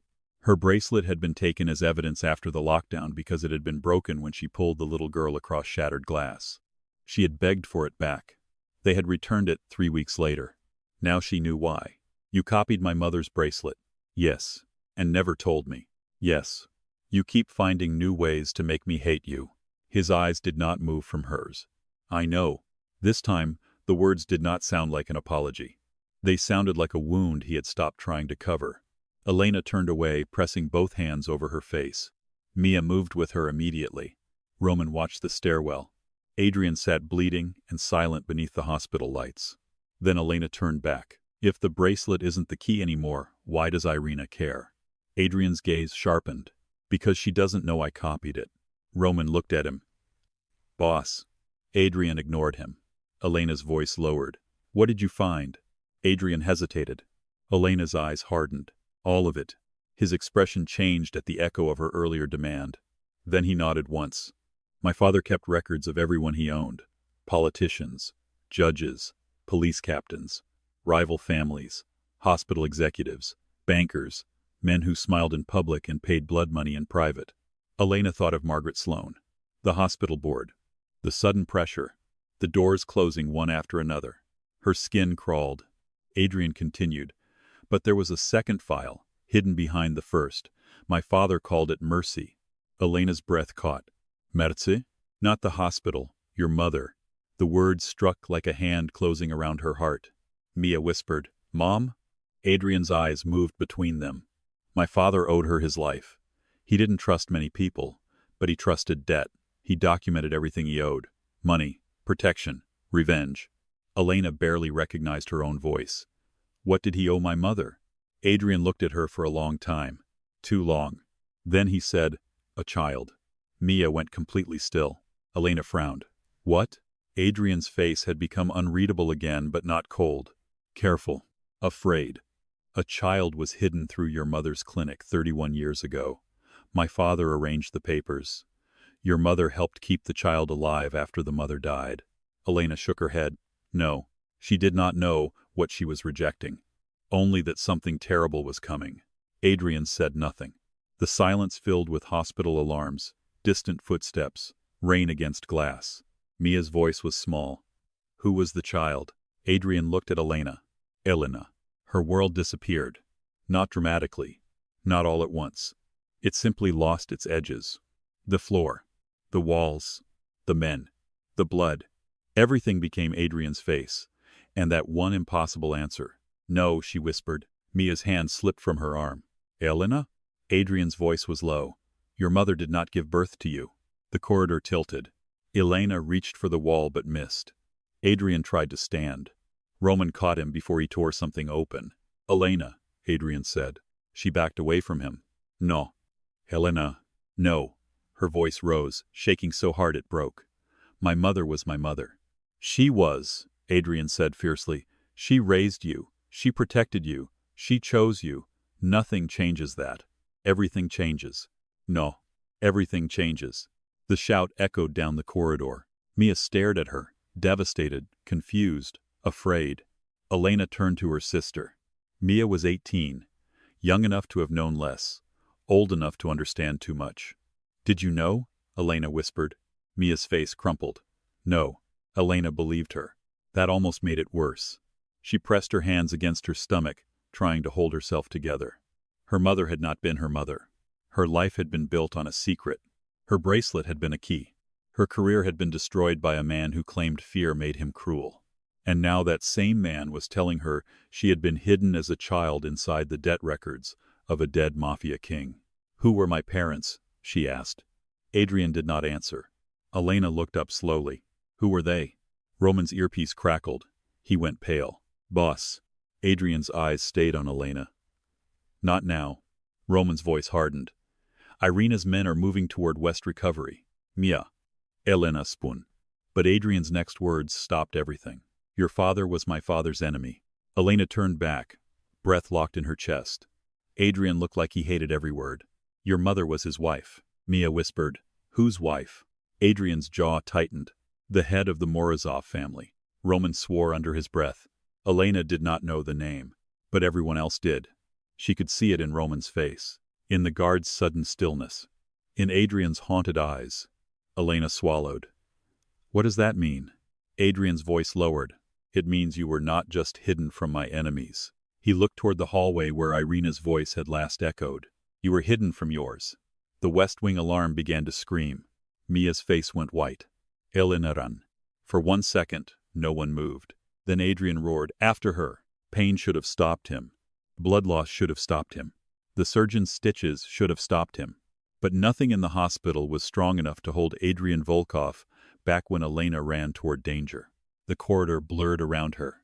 Elena heard footsteps behind her, men shouting, Roman calling her name, Adrian's voice cutting through them all like a blade. But she did not stop.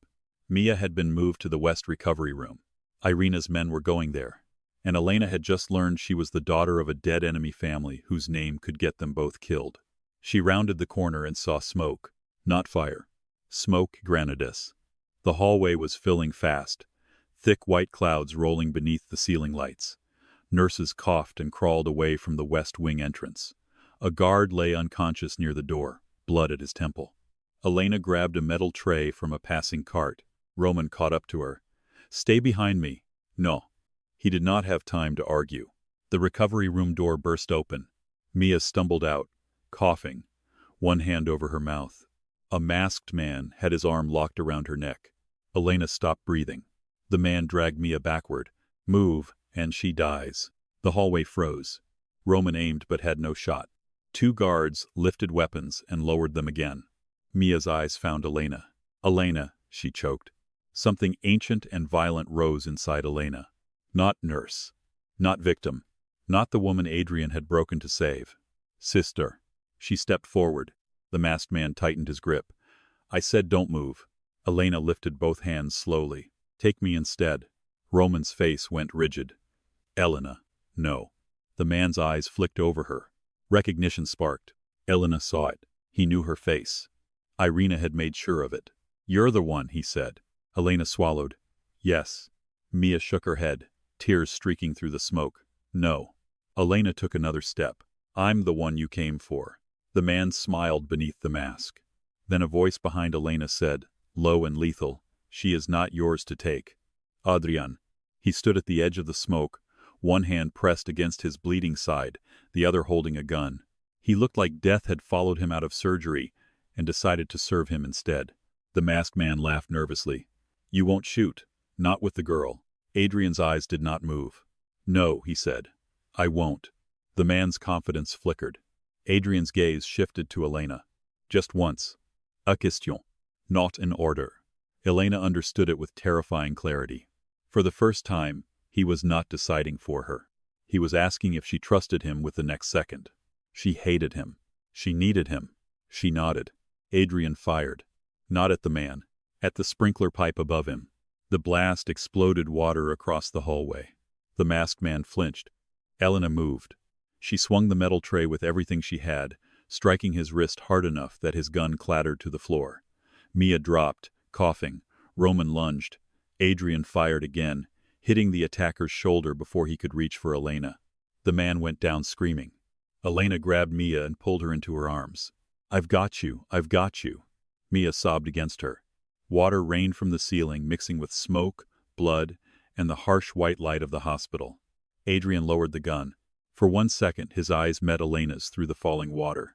There was no triumph there, only relief, and something darker, because the attacker on the floor was laughing. Roman kicked the gun away and hauled him up by the collar.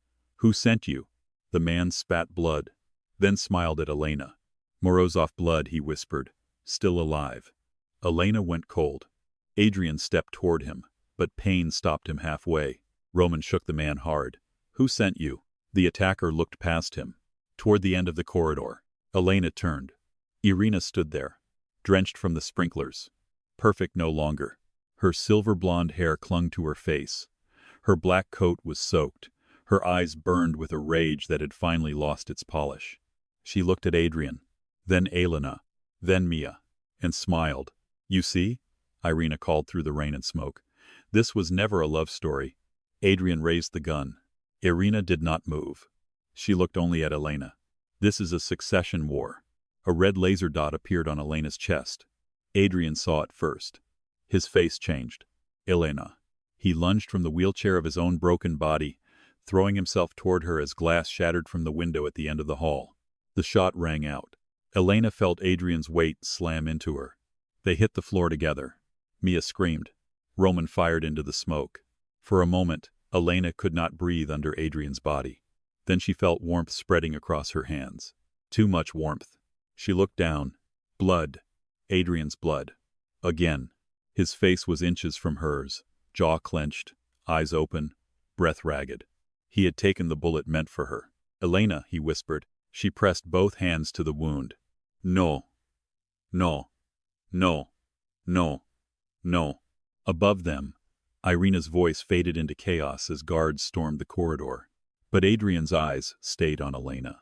And this time, there was no command in them. No ownership. No control. Only one broken truth. They can't know, he breathed. Elena pressed harder against the blood. Know what? His hand lifted weakly, touching the side of her face. Your father is alive. Elena froze. Adrian's blood slipped between her fingers. The hospital disappeared around her. And somewhere in the chaos, a man she had never met had just become the most dangerous name in her life. The bullet had not killed Adrian. That was the first miracle. The second was that Elena did not fall apart. She wanted to. Every part of her wanted to collapse beside him in the flooded hospital corridor, hands covered in his blood, ears ringing from the shot, mind splintered by the sentence he had just forced into her life. Your father is alive. But Adrian's breathing hitched beneath her palms. And Elena Carter had been a nurse before she had been a secret, before she had been a target, before the dead past reached up and wrapped its hands around her throat. Pressure, she ordered, voice snapping through the chaos. I need pressure here now. Roman dropped to his knees beside her, ripping open a sterile pack from a fallen emergency cart. How bad? Elena shoved gauze against Adrian's upper ribs, just below the collarbone. Through and through, maybe. He's losing too much. Adrian's eyes stayed on her face. Even bleeding, even fading, he watched her like she was the only solid thing left in the world. Elena, irraspid. Don't talk. You have to listen. No, you have to breathe. His mouth curved faintly, but pain dragged it away. Behind them, the West Wing had become a battlefield. Volkov men exchanged fire with attackers hidden behind smoke and shattered glass. Police shouted from the far corridor, but no one could tell who controlled which door anymore. The sprinklers kept raining down over everyone, turning blood into red streams across the white tile. Mia was coughing against the wall, guarded by two of Adrian's men. Her eyes were locked on Elena, huge and terrified. Elena? Mia screamed. Elena looked up. Irina was gone. Of course she was gone. The woman did not attack like a soldier. She attacked like poison. She entered, spread, disappeared, and waited for the body to fail. Roman grabbed Adrian under one arm. We need to move him. He can't move. He dies here if we don't. Another gunshot struck the wall above them. Tile exploded. Elena ducked over Adrian instinctively, shielding his face with her own body. Adrian's hand clenched weakly around her coat. For 1 second, his eyes changed. Not fear for himself. Fear for her. Stop doing that, he whispered. She glared at him through wet hair and panic. You first. Roman barked into his earpiece. We need extraction through Service Corridor C. Bring Harlan. Bring blood. Now. Static answered. Then Victor's voice came through. Weak. Furious. Alive. Service Corridor is compromised. Roman froze. Victor. Still breathing, Victor snapped. No thanks to any of you idiots. Elena almost sobbed from relief. Adrian's eyes closed briefly. Victor continued, voice strained. Irina's people have hospital maps. They're pushing towards surgery, West Recovery, and the ambulance bay. She's trying to split us. Roman's face darkened. To get Elena. No, Adrian whispered. Elena looked down. His voice was barely sound. She wants Mia. Mia went still. Elena's blood turned cold. No. Adrian struggled to focus. If Elena is Morozov blood, Mia is leverage. Mia shook her head, crying silently. I don't understand any of this. Elena's chest tightened. Her little sister. The girl who studied with highlighters. The girl who still slept with a lamp on. The girl who used to steal Elena's hoodies and pretend she did not. Mia was not part of this world. Elena had promised she never would be. And now men with guns knew her name. Elena looked at Roman. Get her out. Roman hesitated. Adrian's eyes opened, dark and commanding despite the blood loss. Do it. Elena too, Roman said. Adrian's gaze found hers. For once he did not command her. For once he did not assume. Elena, he said softly. She heard the question beneath her name. Leave with Mia. Survive. Let someone else save me. Her hands pressed harder into his wound. No. His jaw tightened. Elena, you do not get to take another bullet for me and then ask me to abandon you. I am asking you to choose your sister. I am. His eyes flickered. She leaned closer, voice shaking. I'm choosing both. A crash thundered from the next corridor. The lights went out again. This time, only the red emergency strips remained, turning every face into something haunted. Roman grabbed Mia and pulled her toward the staff medication room. Inside, now. Mia fought him. Elena, go! Elena shouted. Mia, go! Mia's face broke, but she obeyed. The door slammed shut behind her, just as another wave of attackers stormed the West Wing. They came in stolen hospital coats. 3 men. Then 5. Then more shadows behind the smoke. Roman fired twice. One dropped. Another ducked behind a nurse's station. Volkov guards returned fire from the opposite side, but the attackers had planned the angle too well. They were not trying to win the whole hospital. They were trying to reach one room. Mia's room. Elena realized it at the same moment Adrian did. His hand tightened on her wrist. Left side, he breathed. She looked. A masked attacker was crawling low behind the overturned gurney, moving toward the medication room door with a knife in his hand. No one else saw him. Elena grabbed the fallen gun near Adrian's side. It felt wrong in her hand. Heavy. Cold. A tool designed for the opposite of healing. Adrian's eyes locked on hers. Elena. I see him. You don't have to. Yes, she whispered. I do. The attacker reached the door. Elena lifted the gun with both hands. Her arms trembled. Adrian did not touch her, did not guide her, did not take the choice. He only said, voice low and steady, breathe out. She did. The attacker raised the knife toward the lock. Elena fired. The bullet hit the metal doorframe inches from his face. He jerked back, stunned. Roman turned and shot him in the leg before he could move again. The man collapsed screaming. Elena stared at the gun in her hands. Her pulse was everywhere. Her ears rang. Adrian watched her with something like grief. I missed, she whispered. No, he said. You warned him. She looked at him. His voice softened through pain. That is who you are. For one dangerous second, everything around them faded. Then the medication room door burst open from the inside. Mia stood there holding a fire extinguisher with both hands, face streaked with tears and fury. I am not hiding in a closet while people die for me. Elena's mouth fell open. Mia, get back inside. No. A masked man lunged toward her from the side. Mia screamed and swung the fire extinguisher hard. It struck him across the face with a sickening crack. He dropped. Roman stared at her. Mia looked down at the man, then at Elena. I think I broke his nose. Elena, in the middle of blood and smoke and gunfire, almost laughed. Then Adrian coughed. Blood touched his lips. The almost laugh died. Harlan! Elena screamed. Where is Harlan? As if summoned by fury alone, Dr. Harlan appeared at the far end of the corridor with 2 nurses and a portable trauma kit flanked by police officers. He took one look at Adrian and exploded. I swear to God, Volkov, if you make me operate on you a 3rd time tonight, I'm charging your estate personally. Adrian's eyes barely opened. Send the bill to Roman. Roman, firing over a counter, shouted, Absolutely not. Harlan dropped beside Elena and shoved fresh gauze against the wound. Move your hands. I have pressure. I have a medical degree and a worse attitude. Move. Elena moved. Harlan's expression tightened as he examined the wound. He needs a secure room, now. There are no secure rooms, Roman said. A voice answered from the speaker above them. Not Irina. Male. Older.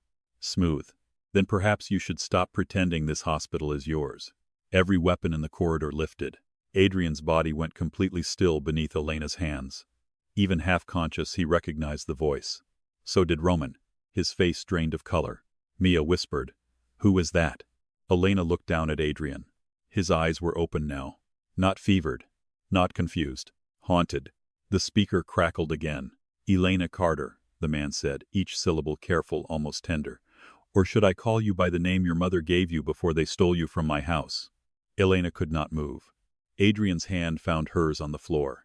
This time, she did not pull away. The man continued, My daughter. Mia made a small broken sound. Elena shook her head slowly, as if denial could erase the voice from the air. No. Adrian's voice was barely there. Sergei Morozov. The name moved through the corridor like a death sentence. Men who had not flinched under gunfire flinched now. Sergei Morozov laughed softly through the hospital speakers. Adrian, still bleeding over things that do not belong to you. Adrian tried to sit up. Elena forced him down. Don't. His gaze stayed on the speaker. She is not yours. The laugh vanished. For the first time, the voice sharpened. She was mine before she had a name. Elena's stomach twisted. Not love. Ownership. Again. From another man. Another monster. The realization hit her with terrible clarity. She had spent years fearing Adrian's world, only to discover she had been born into one just as cruel. Sergei's voice softened again. Elena, I know this is frightening. You have been lied to, hidden, used. Volkov killed your real mother and stole your inheritance. Adrian's eyes snapped to Elena. Lie, he said. But Elena could not tell any more. That was the horror. Every truth tonight had arrived wrapped in betrayal. Sergei continued, "Come to the ambulance bay. Bring the bracelet. Bring your sister. No one else has to die." Roman shouted, "He's using the PA system from inside." Victor's voice crackled through Roman's earpiece. "Basement control room. I'm sending men." Sergei sighed through the speakers. "Still sending men into rooms you do not understand." Then an explosion ripped through the lower floor. The entire hospital shook. Ceiling panels crashed down. Lights burst overhead. People screamed as smoke blasted through the vents. Elena threw herself over Adrian. Roman dragged Mia down behind a metal cart. Harlan shielded one of the nurses as debris rained across the corridor. For a moment there was no direction. Only sound. Heat. Dust. Screams. Then the fire alarms roared to life. Harlan coughed violently. "We need evacuation now." Roman looked at Adrian. "Boss, ambulance bay is a trap." Adrian's eyes were on Elena. "Elena, decides." She stared at him. Through smoke. Through betrayal. Through blood. The words struck harder than they should have. Elena, decides. Not because it fixed what he had done. Not because it erased the career he destroyed or the life he controlled. But because, in the middle of the worst danger of her life, Adrian Volkov had finally given her the one thing he had taken first. Choice. Elena looked at Mia. Then at Harlan. Then at the wounded nurses and terrified patients crawling through the smoke behind them. If they stayed, Sergei's men would keep attacking. If they ran blindly, Mia could be taken. If they went to the ambulance bay, they were walking into a trap. But traps could be reversed. Elena's eyes moved to the sprinkler water still pouring from above, the broken monitors, the oxygen tanks near the trauma carts, the service elevator sign blinking red through the smoke. She had worked this hospital for years. She knew its bones. "Not the ambulance bay," she said. Roman leaned closer. "Where?" "The old pediatric wing." Harlan blinked. "That wing is closed." "Exactly." Elena stood, still holding the gun with trembling hands. "It has a service tunnel to the laundry building. The entrance was sealed after the renovation, but not from the inside." Roman stared at her. Adrian's mouth curved faintly despite the blood. "You remember hospital architecture?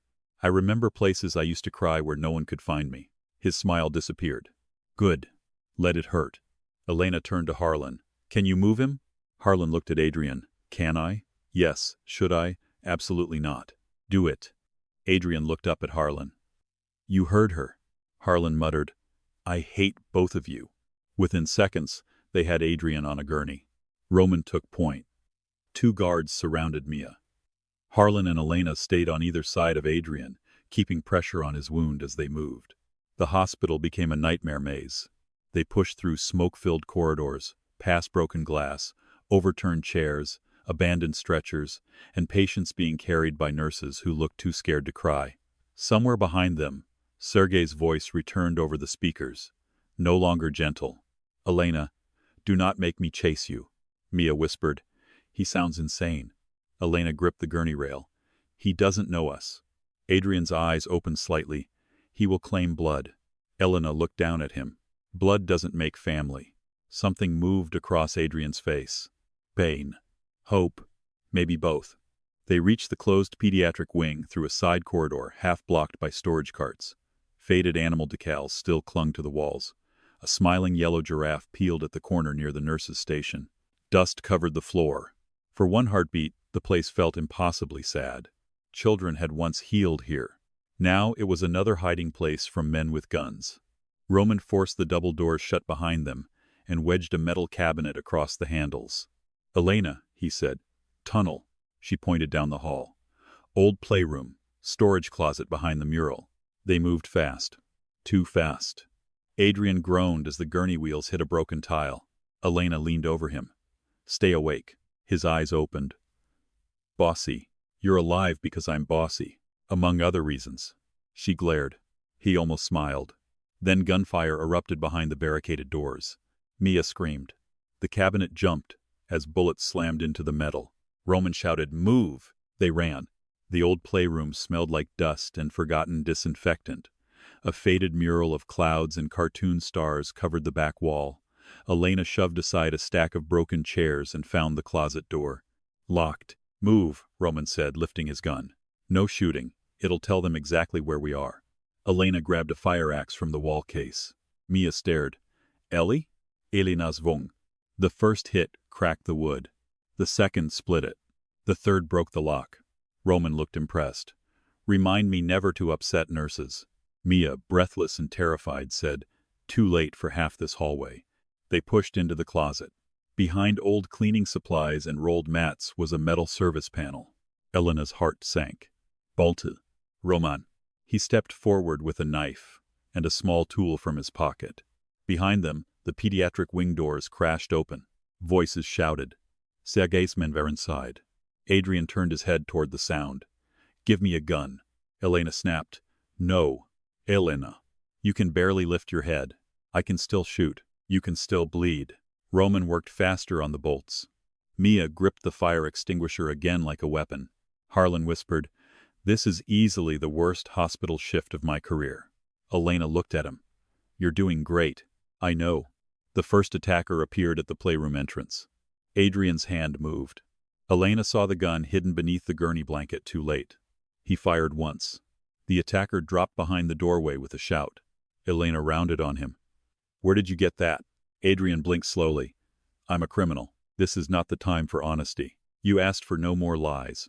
Even Harlan looked at him. I hate that I laughed. Roman ripped the final bolt free. Open. The service panel groaned inward, revealing a narrow concrete tunnel sloping down into darkness.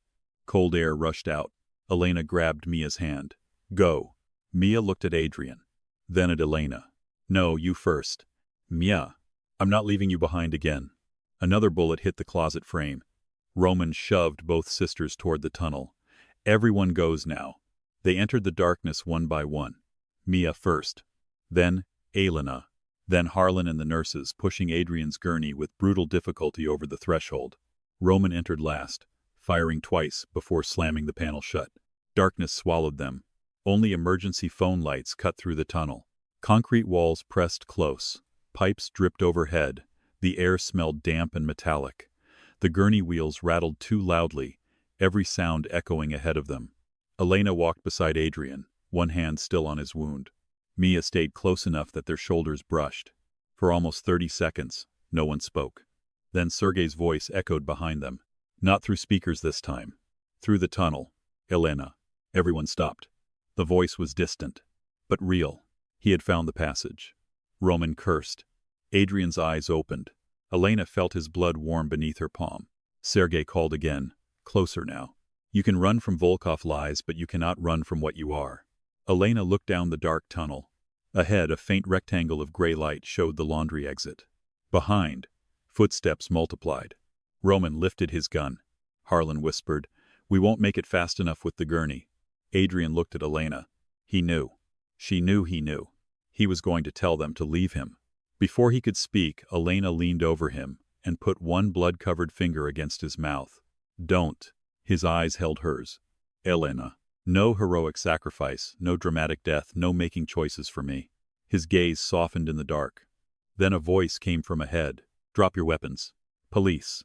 The laundry exit burst open with harsh white light. For one blinding second, Elena thought they had made it. Then she saw who stood behind the police. Margaret Sloan, the hospital administrator. Her hair had come loose. Her gray blazer was stained with dust, but her face had the same controlled fear Elena remembered from 2 years ago. She held a gun in one trembling hand, pointed at Mia. Elena froze. Roman lifted his weapon. Sloan pressed the gun closer to Mia's head. Don't, she said, voice shaking. Don't make me. Mia had been grabbed by a police officer. No, not police. A man in a police jacket. Fake. The tunnel became a trap from both ends. Sergei behind them. Sloan ahead. Adrian's breathing turned lethal beneath Elena's hand. Sloan looked at Elena, tears in her eyes. I'm sorry. Elena stared at her. You? Sloan's mouth trembled. I had no choice. Elena gave a broken laugh. Everyone keeps saying that after choosing. Sloan flinched. From the darkness behind them, Sergei's footsteps slowed. He was close enough now that Elena could hear the smile in his voice. Margaret has always understood survival. Adrian's eyes narrowed. You sold the hospital, he said. Sloane shook her head. No, I protected it. You sold her, Adrian said. Sloane's face crumpled. Elena looked from Sloane to the fake officer holding Mia. And then she understood. The board, the investigation, the ruined career. Adrian had pushed. But Sloane had opened the door. You gave them my file, Elena whispered. Sloane cried silently. I was told you were dangerous. I was a nurse. You were Morozov blood. The words echoed through the tunnel. Miasobit. Something inside Elena went utterly still. Not calm. Something beyond calm. A place where fear burned out and left only decision. She looked at Sloane. Then at the fake officer. Then at Roman. Then at Adrian. And finally at the oxygen tank strapped beneath the gurney. Harlan saw her looking. His eyes widened. No, Elena whispered. Can it work? Harlan shook his head. This is medically and legally insane. Can it work? He swallowed. Maybe. Adrian's eyes sharpened. What are you doing? Elena looked down at him. For the first time that night, she smiled. Not warmly. Not softly. Dangerously. Making my own choice. She grabbed the emergency flare from Roman's tactical kit before anyone could stop her. Roman's face changed. Elena. She yanked the flare open. Red fire exploded in her hand. Everyone shouted. Sloane screamed. The fake officer flinched away from Mia. That was all Elena needed. She kicked the oxygen tank valve open and rolled it hard down the tunnel toward Sergei's men. Down, she screamed. Adrian grabbed her coat and pulled with what little strength he had. Roman tackled Mia. Harlan threw himself over the nurses. The flare struck the leaking oxygen. The explosion tore through the tunnel like thunder. White fire filled the dark. The shockwave slammed Elena backward. For a few seconds, she knew nothing but heat, dust, and Adrian's arms around her. When she opened her eyes, the tunnel was full of smoke. Sergei's men were down behind them, groaning. The fake officer was on the floor. Mia was alive. Sloane was crawling away, sobbing. Roman rose first, gun raised. Then Adrian moved. Despite the wound, despite the blood, despite Elena's hand trying to hold him down, he forced himself off the gurney, took Roman's gun, and staggered toward Sloane. Adrian, Elena said. He stopped. His back was to her. The gun hung at his side. Sloane looked up at him, shaking. Please. For 1 second, Elena saw the old Adrian return. The king. The executioner. The man who believed fear solved what justice could not. Then he looked back at Elena. She did not speak. She did not beg. She only watched. Adrian lowered the gun. Police, he said coldly. Real police. Roman nodded and pulled Sloane up by the arm. Sloane cried harder. Elena stared at Adrian, breathing hard through smoke and shock. He had chosen not to kill. Not because Sloane deserved mercy. Because Elena was watching. Because maybe, finally, that mattered more than rage. Then a slow clap echoed from the broken darkness behind them. One clap. Then another. Sergei Morozov stepped through the smoke. Tall, silver-haired. Immaculate despite the chaos. His face was older than Elena expected. Sharper, too, with eyes the same pale gray she had seen in no mirror, no family photo, no memory. He looked at her as if he had been waiting her entire life for this moment. My daughter, he said softly. Elena raised the gun she had taken from the floor. Her hands no longer shook. Take one more step, she said, and I'll show you exactly who raised me. Sergei smiled. Not hurt, not angry. Proud. Behind him, more shadows moved in the smoke. Too many. Adrian stepped beside Elena, barely standing, blood dripping from his bandages onto the tunnel floor. Mia moved to Elena's other side, still clutching the fire extinguisher. Roman lifted his weapon. Harlan muttered, I should have become a dermatologist.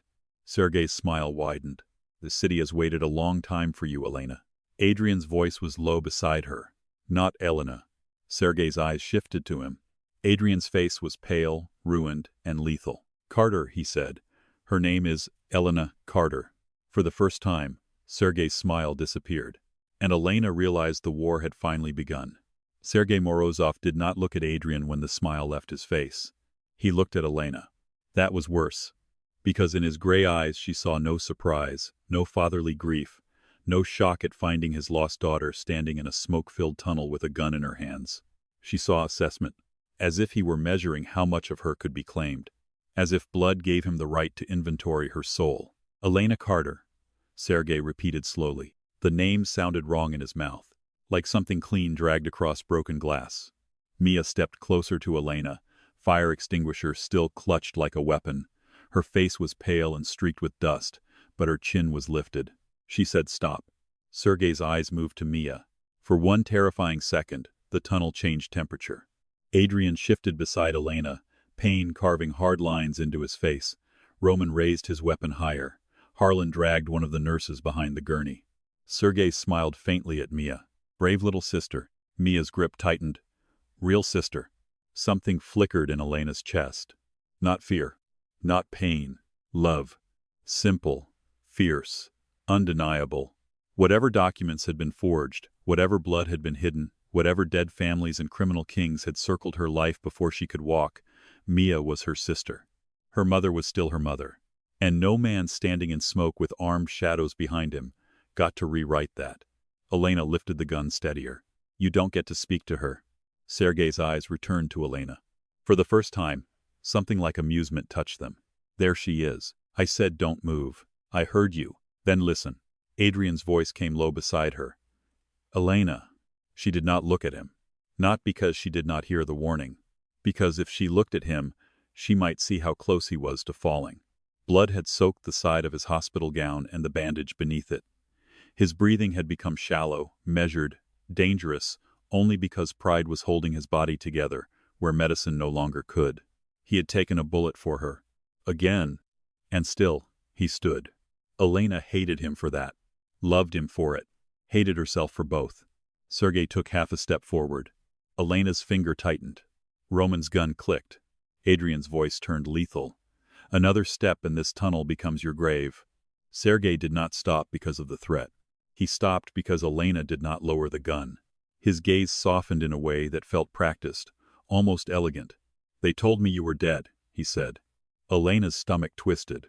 Behind her, Mia whispered, "Don't listen." Sergei heard.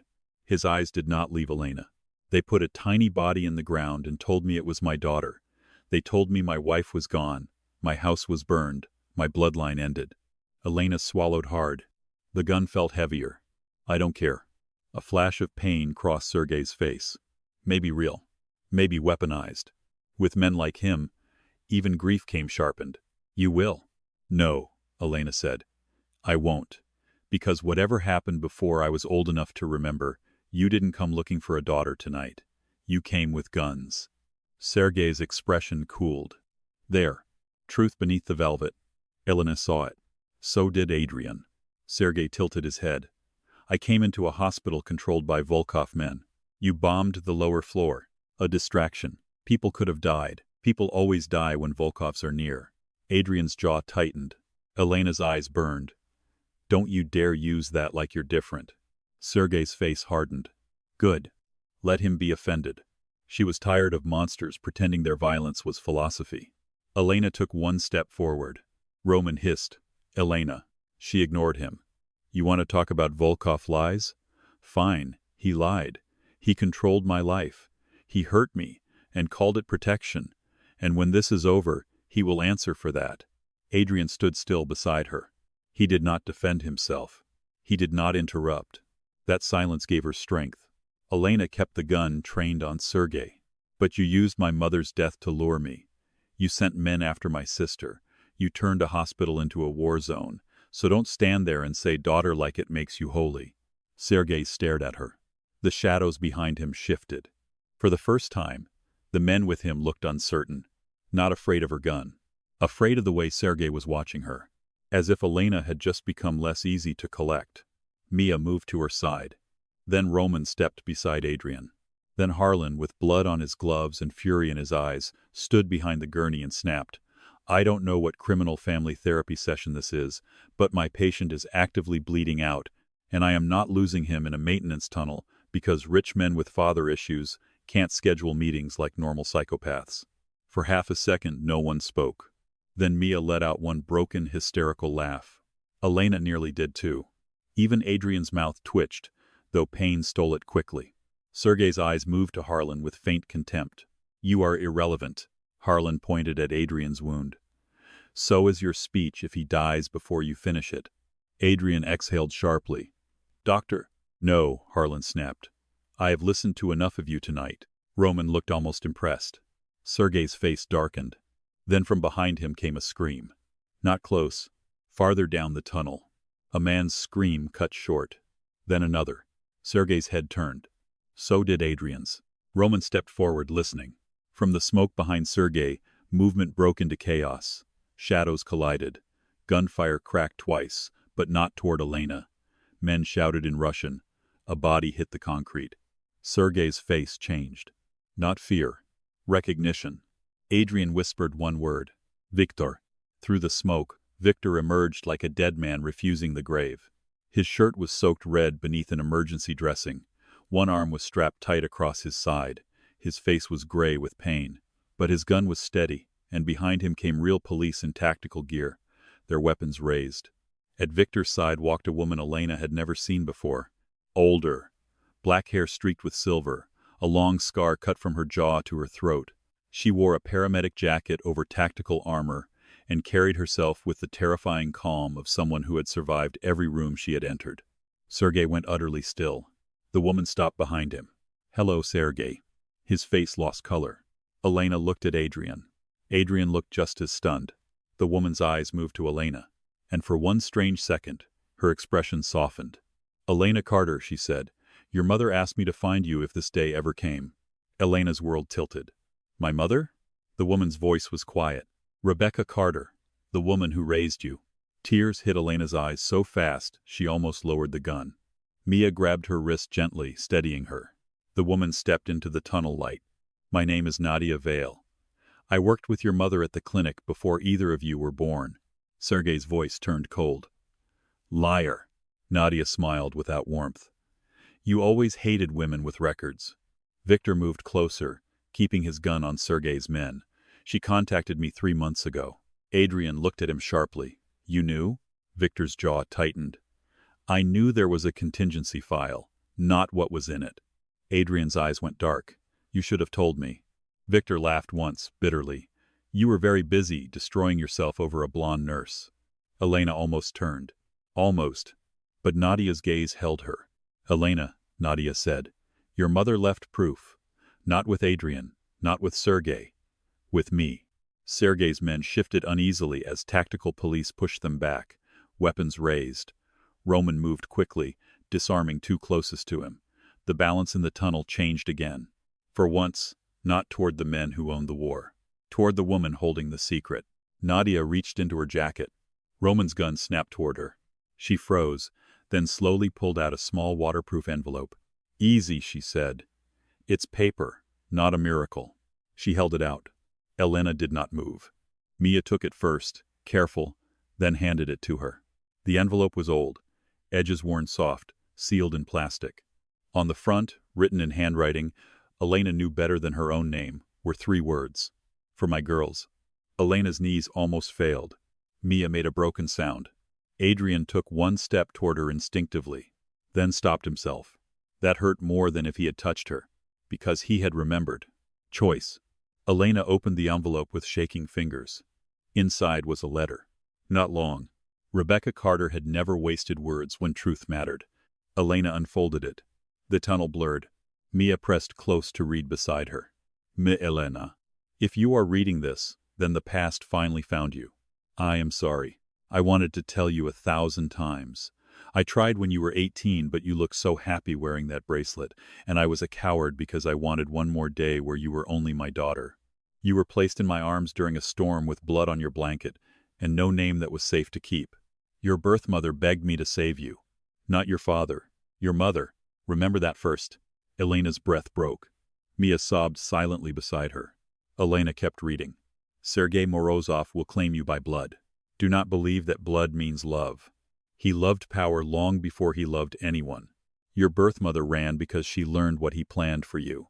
She died getting you out. You were not stolen from him. You were saved from him. The tunnel disappeared. Sergei's face hardened into stone.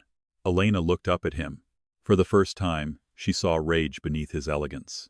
Not grief. Rage. Because the dead had spoken against him. She looked back at the letter. The bracelet is not treasure. It is evidence. It holds records that can destroy men from both families, including those who helped Sergei erase his own wife. I kept it because someday you might need protection greater than any gun. Trust no man who says he owns your safety. Not Morozov. Not Volkov. Not anyone. Choose for yourself. And if Elena forgets who she is, Mia, remind her.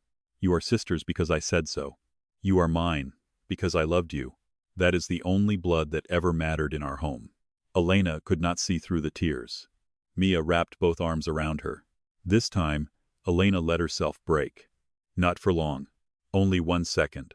1 second where she pressed her face into Mia's hair and mourned the mother who had lied, loved, protected, feared, and carried a secret until it killed her. Then Elena lifted her head. Sergei was staring at the letter like he wanted to burn the world to ash. She poisoned you against me before you even knew my face, he said. Elena wiped her tears with the back of her hand. No, she said. She warned me. Sergei's jaw flexed. You are my daughter. Elena folded the letter carefully and placed it inside her coat. No. The word was quiet. Final. Sergei's eyes narrowed. Elena stepped forward. My mother was Rebecca Carter. My sister is Mia Carter. My name is Elena Carter. And whatever blood you think gives you power over me, I reject it. Adrian looked at her then. Not with possession. Not with surprise. With something close to reverence. Sergei's voice dropped. You have no idea what you are refusing. Elena looked around the tunnel. At Adrian bleeding because of choices he could not undo. At Mia shaking but standing. At Victor pale and wounded but alive. At Roman, still watching every shadow. At Nadia, holding the missing years in her tired eyes. At Harlan, muttering under his breath while checking Adrian's pulse like a man furious at death for being inconvenient. I know exactly what I'm refusing, Elena said. Then she looked at Adrian. And I know what I'm not accepting. His eyes held hers. Something passed between them. A line. A warning. A promise. You don't get me either, she said. Adrian's face changed. Not with anger. With pain. But he nodded. I know. Sergei laughed softly. This is touching. Truly. But moral speeches do not win wars. No, Elena said. Evidence does. She looked at Nadia. The copied bracelet file. Where is it? Adrian answered before Nadia could. In my private server. Elena turned to him. Can it be released? Roman stared. Elena. She did not look away from Adrian. Can it? Adrian studied her for one long second. Then he understood. All of it. The shift. The transformation. The only way out that did not end with another man hiding her, owning her, saving her, or burying her beneath protection. Yes, Adrian said. But it will destroy half the city. Elena's voice did not shake. Good. Victor smiled despite the blood loss. I like her better angry. Harlan snapped. I like patients who stay alive. Can we combine goals? Sergei's composure cracked. You release those files, and you start a war no one can stop. Elena looked at him. No, you started it when you came after my sister. Adrian lifted one hand toward Roman. Phone. Roman hesitated. Boss, once released, we can't control where it goes. Adrian's eyes stayed on Elena. I know. Roman handed him a secured phone. Adrian's fingers were slow from blood loss, but steady. He opened an encrypted screen and passed it to Elena. Not to Roman. Not to Victor. To her. The screen showed a single confirmation prompt. Mercy Archive, global release. Elena stared at it. Her mother's file. Her life's hidden wound. A dead woman's protection weaponized at last. Her thumb hovered above the screen. Mia whispered, Ellie. Elena looked at her sister. Mia's face was wet with tears, but she nodded. Elena pressed release. For 1 second, nothing happened. Then every phone in the tunnel began to vibrate. Roman's. Victor's. Nagia's. Harlan's. Even Sloane's phone, lying cracked on the concrete, lit up with incoming alerts. Outside the tunnel, somewhere above them in the burning skeleton of Street Mercy, the city began to receive its sins. Judges. Captains. Bank accounts. Executives. Murder orders. Protection payments. Names that had hidden behind charity galas and hospital boards. The Mercy Archive opened like a wound across New York. Sergei's face changed completely. Now he looked at Elena, not as a daughter, not as property, as a threat. There, Elena said softly. Now nobody owns the secret. Sergei moved. Fast. Too fast for a man his age. He lunged toward her, not with a gun but with his hand outstretched, like he could still grab blood and make it obey. Adrian fired. The shot hit the concrete near Sergei's feet. A warning. Elena turned sharply. Adrian's eyes were locked on Sergei. Not killing. Not yet. Sergei stopped, breathing hard. Adrian's voice was low, ruined, and deadly. She said no. Police surged forward. For a moment, Sergei's men tried to resist. Then Victor fired into the ceiling. Everyone tired of bleeding, put your weapons down. One by one, guns hit the concrete. Sergei did not drop anything. He only stared at Elena as officers moved toward him. You think this frees you? He asked. Elena held his khaza. No. Her voice was steady. This frees everyone from pretending men like you are untouchable. The first officer reached Sergei. Then the second. They grabbed his arms. For one wild second, Elena thought he might still escape because men like him always seemed to. But then Nadia stepped forward and placed a small recording device into the officer's hand. Confession backup, hospital PA system, tunnel audio, names, threats, attempted kidnapping, all of it. Sergei looked at her with pure hatred. Nadia smiled. For Rebecca. That broke his calm more than the police ever could. He fought then. Not elegantly. Not like a king. Like an old man suddenly aware that history had turned its back on him. It took 4 officers to drag him through the tunnel exit. As he disappeared into the harsh gray light, his voice echoed back one final time. This is not over, Elena. She did not answer. Because for the first time in her life, she did not need the last word to feel safe. She only needed her sister breathing beside her. And she was. Mia collapsed into Elena's arms the moment Sergei was gone. Elena held her tightly. I'm sorry, she whispered. Mia shook her head hard. Don't apologize for things monsters did. Elena closed her eyes. Behind them, Adrian swayed. Roman caught him before he fell. Elena, Roman said sharply. She turned. Adrian was barely conscious. The gun slipped from his hand and hit the floor. Harlan rushed forward. Finally, a medically appropriate collapse. Elena ran to Adrian despite every promise she had made herself to keep distance. He was lowered onto the gurney, face bloodless, lashes dark against his skin. Elena, he whispered. I'm here. The words escaped before pride could stop them. His eyes opened faintly. You chose. Yes. His mouth curved with something almost peaceful. Good. Harlan tore open his bandage and cursed violently. He needs surgery now, actual surgery, in an actual room, with no speeches, no shootouts, no relatives, no dramatic hallway interruptions. Adrian's gaze stayed on Elena. I need to say something. No, Harlan said. Adrian ignored him. Elena. She leaned closer despite herself. His voice was so faint she almost missed it. I loved you badly. Her breath caught. Mia looked away. Roman became very interested in the tunnel wall. Adrian's eyes held hers. I thought love was keeping what mattered behind locked doors. I thought if you hated me and lived, that was enough. I was wrong. Elena's throat burned. Don't do this while you're bleeding. I may not get another chance. You will. He smiled faintly. She hated that smile. She loved it. She hated that too. I don't ask you to forgive me, he whispered. I don't ask you to stay. I don't ask you to be mine. The word hung between them. Mine. The old poison. The old pull. The old wound. His voice broke around the next sentence. I ask only that when you remember me, remember I tried to learn before the end. Elena's eyes filled. Anger and grief warred inside her. Then she did something neither of them expected. She took his hand. Not because he deserved it. Because she chose to. You don't get to make that beautiful and then die, she said. His thumb moved weakly against hers. No? No. You are going to survive. You are going to face every consequence. You are going to answer every question. You are going to fund every nurse's legal defense your family ever destroyed. You are going to rebuild what you helped ruin. His eyes opened a little more. And then? Elena leaned closer. Her voice softened, but not enough to forgive him. Then I decide. A faint, broken smile touched his mouth. I'll take that. You always say that like you're winning. With you alive, he whispered. I am. The softness nearly undid her. Harlan physically stepped between them. Romance postponed. Hemorrhage active. Elena released Adrian's hand. This time he let go first. That mattered, more than it should have. They moved him out through the laundry exit into a secured ambulance surrounded by real police, federal agents, and Volkov men who no longer seemed certain where power lived. Because Elena walked beside the gurney, Mia walked beside her, and every man in that tunnel had watched Elena Carter release a secret that could bring kings to their knees. By dawn, the city had begun to burn without fire. News alerts flooded every screen. Hospital executives resigned before sunrise. 2 police captains were arrested. A judge disappeared and was found at an airport with a suitcase of cash.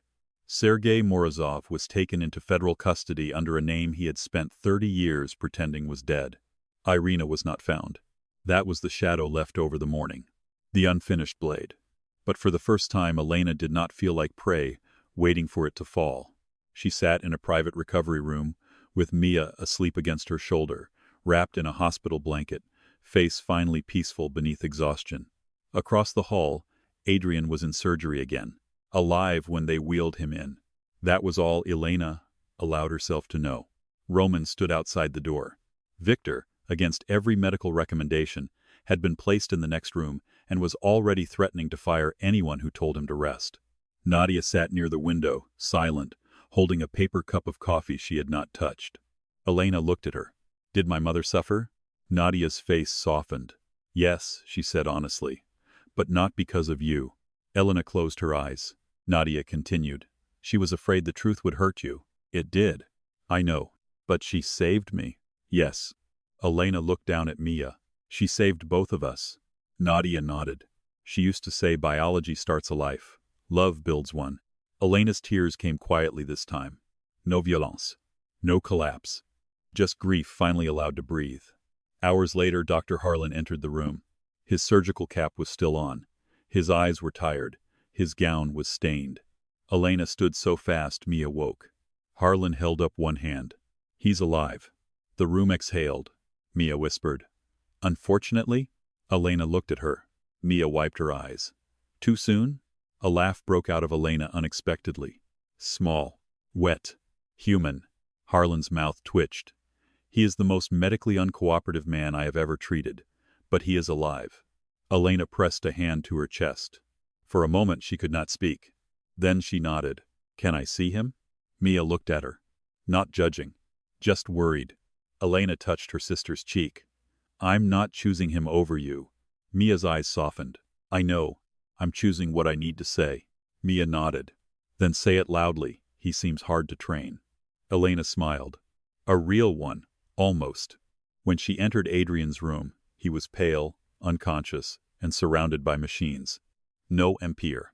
No commands. No violence. Just a man who had finally been forced still. Elena stood beside the bed. For a long time she said nothing. Then she reached into her pocket and took out her mother's letter. She placed it on the table beside him. Not as forgiveness. As evidence. As a boundary. As truth. "You don't get to be my savior," she whispered. The monitor beeped steadily. "You don't get to be my owner. You don't get to be my destruction, and call it love." His eyes remained closed. "Good." She needed to say it without his gaze pulling old feelings into new shapes. "But you can be a man who changes." Her voice trembled. "And if you do, really do, maybe one day I'll meet that man without hating the one who came before him." She turned to leave. His fingers moved. Barely. But enough. Elena stopped. Adrian's eyes opened a fraction. Dark. Exhausted. Alive. "Elena," he whispered. She looked back. He did not reach for her. Did not ask her to stay. Did not say mine. Instead, in a voice barely stronger than breath, Adrian Volkov said the first truly selfless thing she had ever heard from him. "Go sleep." Elena stared at him. Then, slowly, she smiled through the last of her tears. "You first." His mouth curved faintly. And for once, the most dangerous man in New York obeyed. 3 weeks later, Elena Carter returned to Street Mercy through the front entrance. Not through a back door. Not with her head lowered. Not with shame burning under her skin while people whispered behind glass. She walked in wearing a cream sweater, dark jeans, and the silver bracelet her mother had given her years ago. The real one. The one that had been a lie. The one that had saved her. The one that no longer felt like a chain. Mia walked beside her, one hand looped through Elena's arm, pretending she was there for moral support, and not because she still watched every corner like a bodyguard with a biology textbook in her backpack. "You're squeezing," Elena murmured. Mia loosened her grip. "I'm emotionally supportive with strong hands." Elena smiled.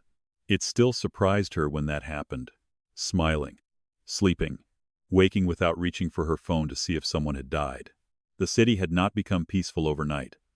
Cities built on secrets did not heal quickly. The Mercy Archive had cracked New York open, and every morning brought a new arrest, resignation, accusation, confession, or disappearance. Margaret Sloan was in custody. Sergei Morozov was awaiting federal trial. Irina was still missing. That name remained a shadow at the edge of every quiet hour.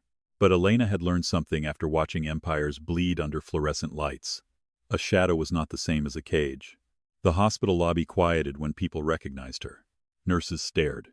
Doctors paused mid-conversation. A security guard who had once asked her to leave the building now stepped aside without meeting her eyes. Elena kept walking. Mia leaned closer. "Want me to glare at anyone?" "No. I've been practicing." "I know. You glare at cereal boxes now. They know what they did." Elena laughed softly. At the elevators, Dr. Harlan appeared with 2 coffees in his hands and the expression of a man personally offended by the entire human species. "You're early," he said. "You told me 10. I tell everyone 10. Reasonable people arrive at 10:15. Mia accepted 1 coffee from him. "Is this for me?" "No, but I respect opportunists." Elena looked toward the surgical wing. "How is he?" Harlan's face shifted. "Not much. Enough. Annoying. Alive. Medically dramatic. Refuses to admit pain exists unless you are in the room, then suddenly becomes very honest, which I find manipulative." Elena's heart moved strangely. She looked away before anyone could see it. Harlan softened, but only slightly. "He's walking better. Healing slower than he wants. Faster than he deserves." "That sounds fair," Mia said. Harlan nodded. "You're my favorite Carter." Elena raised an eyebrow. "You saved a life with a fire extinguisher," Harlan said. "She saved one with emotional complications." Mia beamed. Elena shook her head, but her chest felt lighter. They took the elevator up. The private recovery floor was quieter than the rest of the hospital. Fewer alarms, softer lights. Rain tapped gently against the windows, but today it did not feel like warning. It felt like weather. Roman stood outside Adrian's door. His suit was black, his posture perfect, his face unreadable as always. But when he saw Mia, he straightened slightly. Mia narrowed her eyes. "You still owe me a new phone." Roman blinked. "It was destroyed during an explosion." "And whose explosion, adjacent lifestyle, caused that?" Roman looked at Elena. Elena smiled. "She's not wrong." Roman sighed. "You ordered one." Mia lifted her chin. "Pink?" "Pink. With extra storage?" Roman looked pained. "Yes." Mia nodded. "You may continue standing dramatically." Roman opened the door. Adrian was by the window, not in bed. "Of course not." He stood with one hand, braced against the sill, dressed in black trousers and a white shirt open at the throat, his body still too lean from blood loss, his movement still carefully controlled. But alive. Very alive.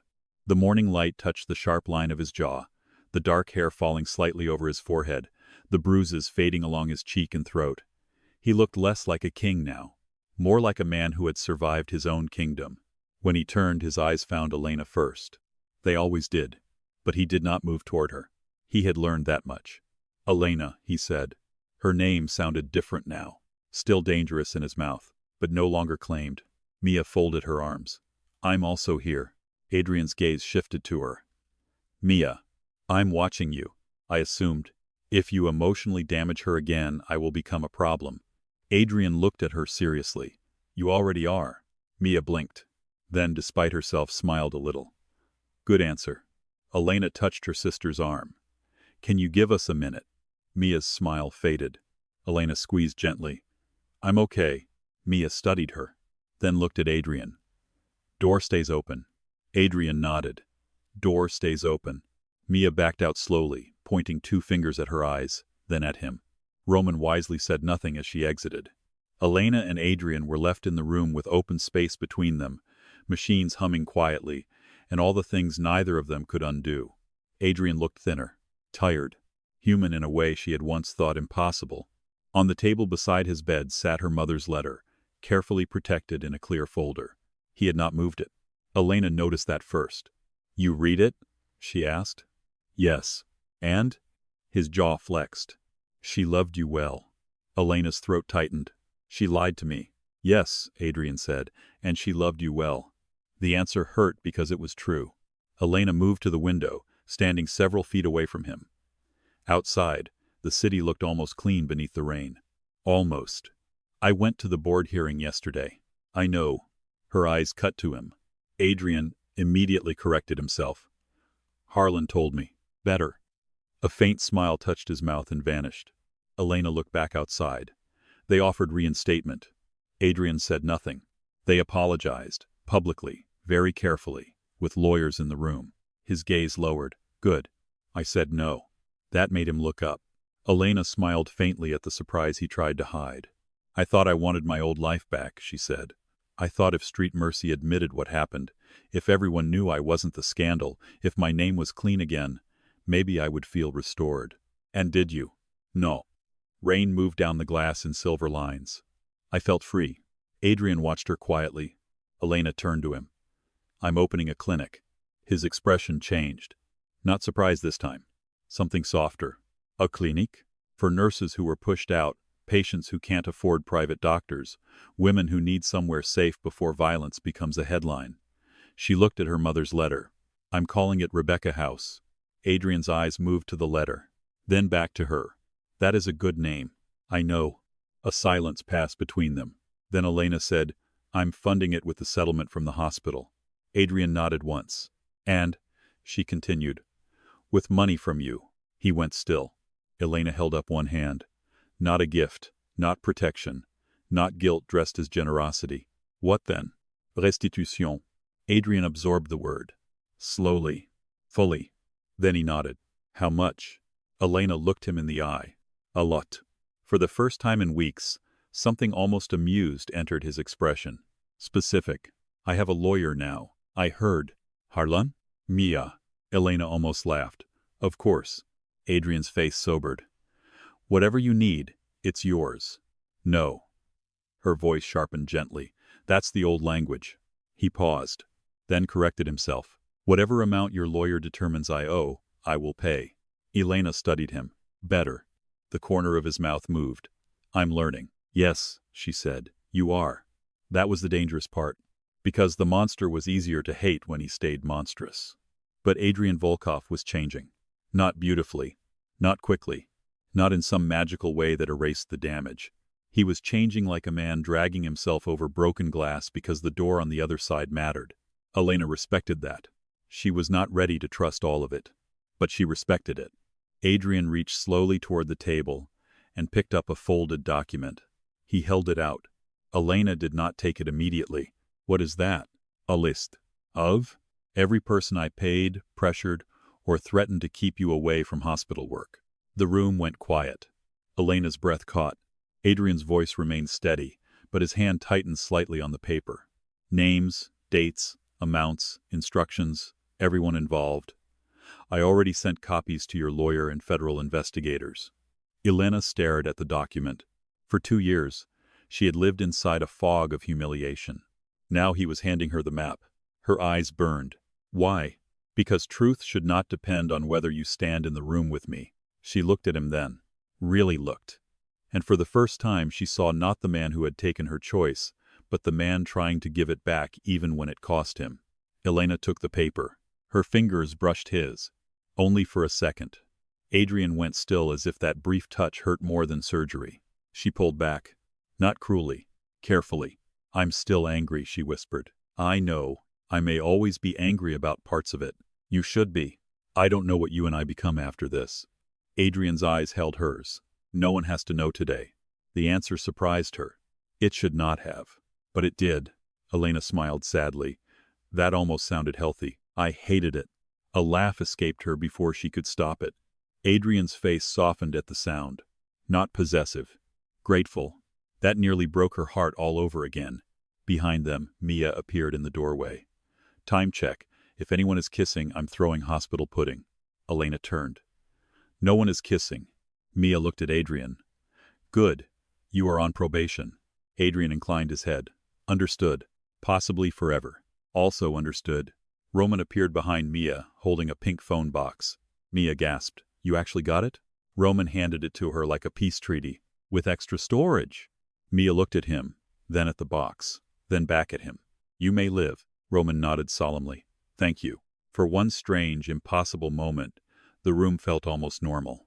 Not safe exactly. Not simple. But warm around the edges. Then Elena's phone buzzed. Everyone noticed. The warmth thinned.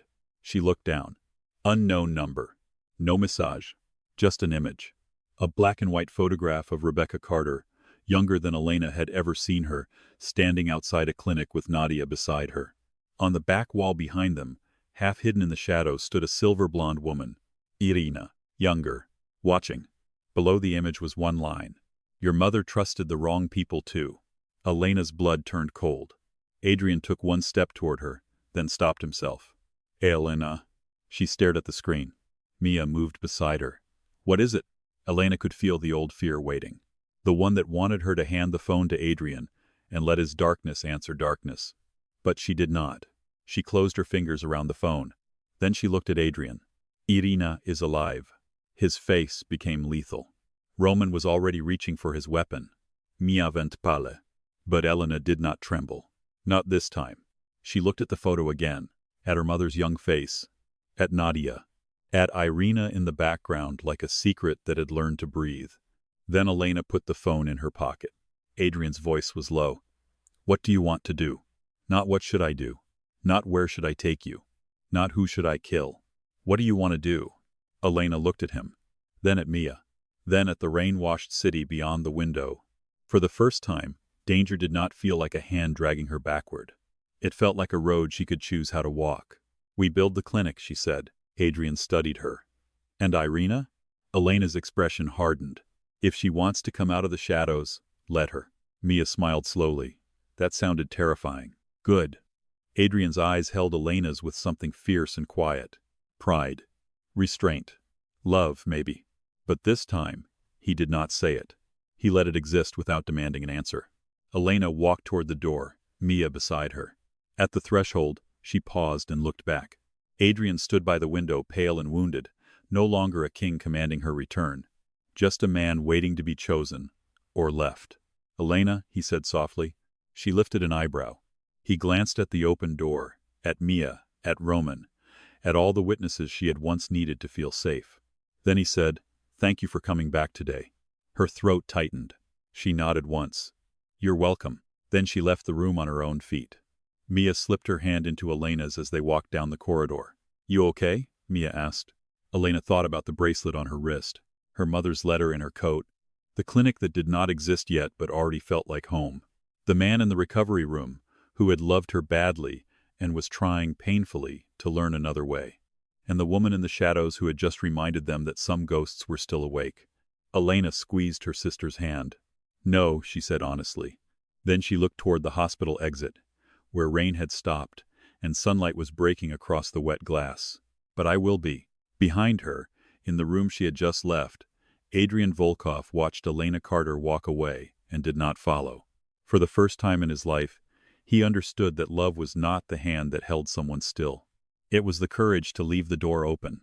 And somewhere in the city, while secrets continued to burn and enemies sharpened their knives, Elena stepped into the morning with her sister beside her, her mother's truth against her heart, and her own name finally belonging only to herself.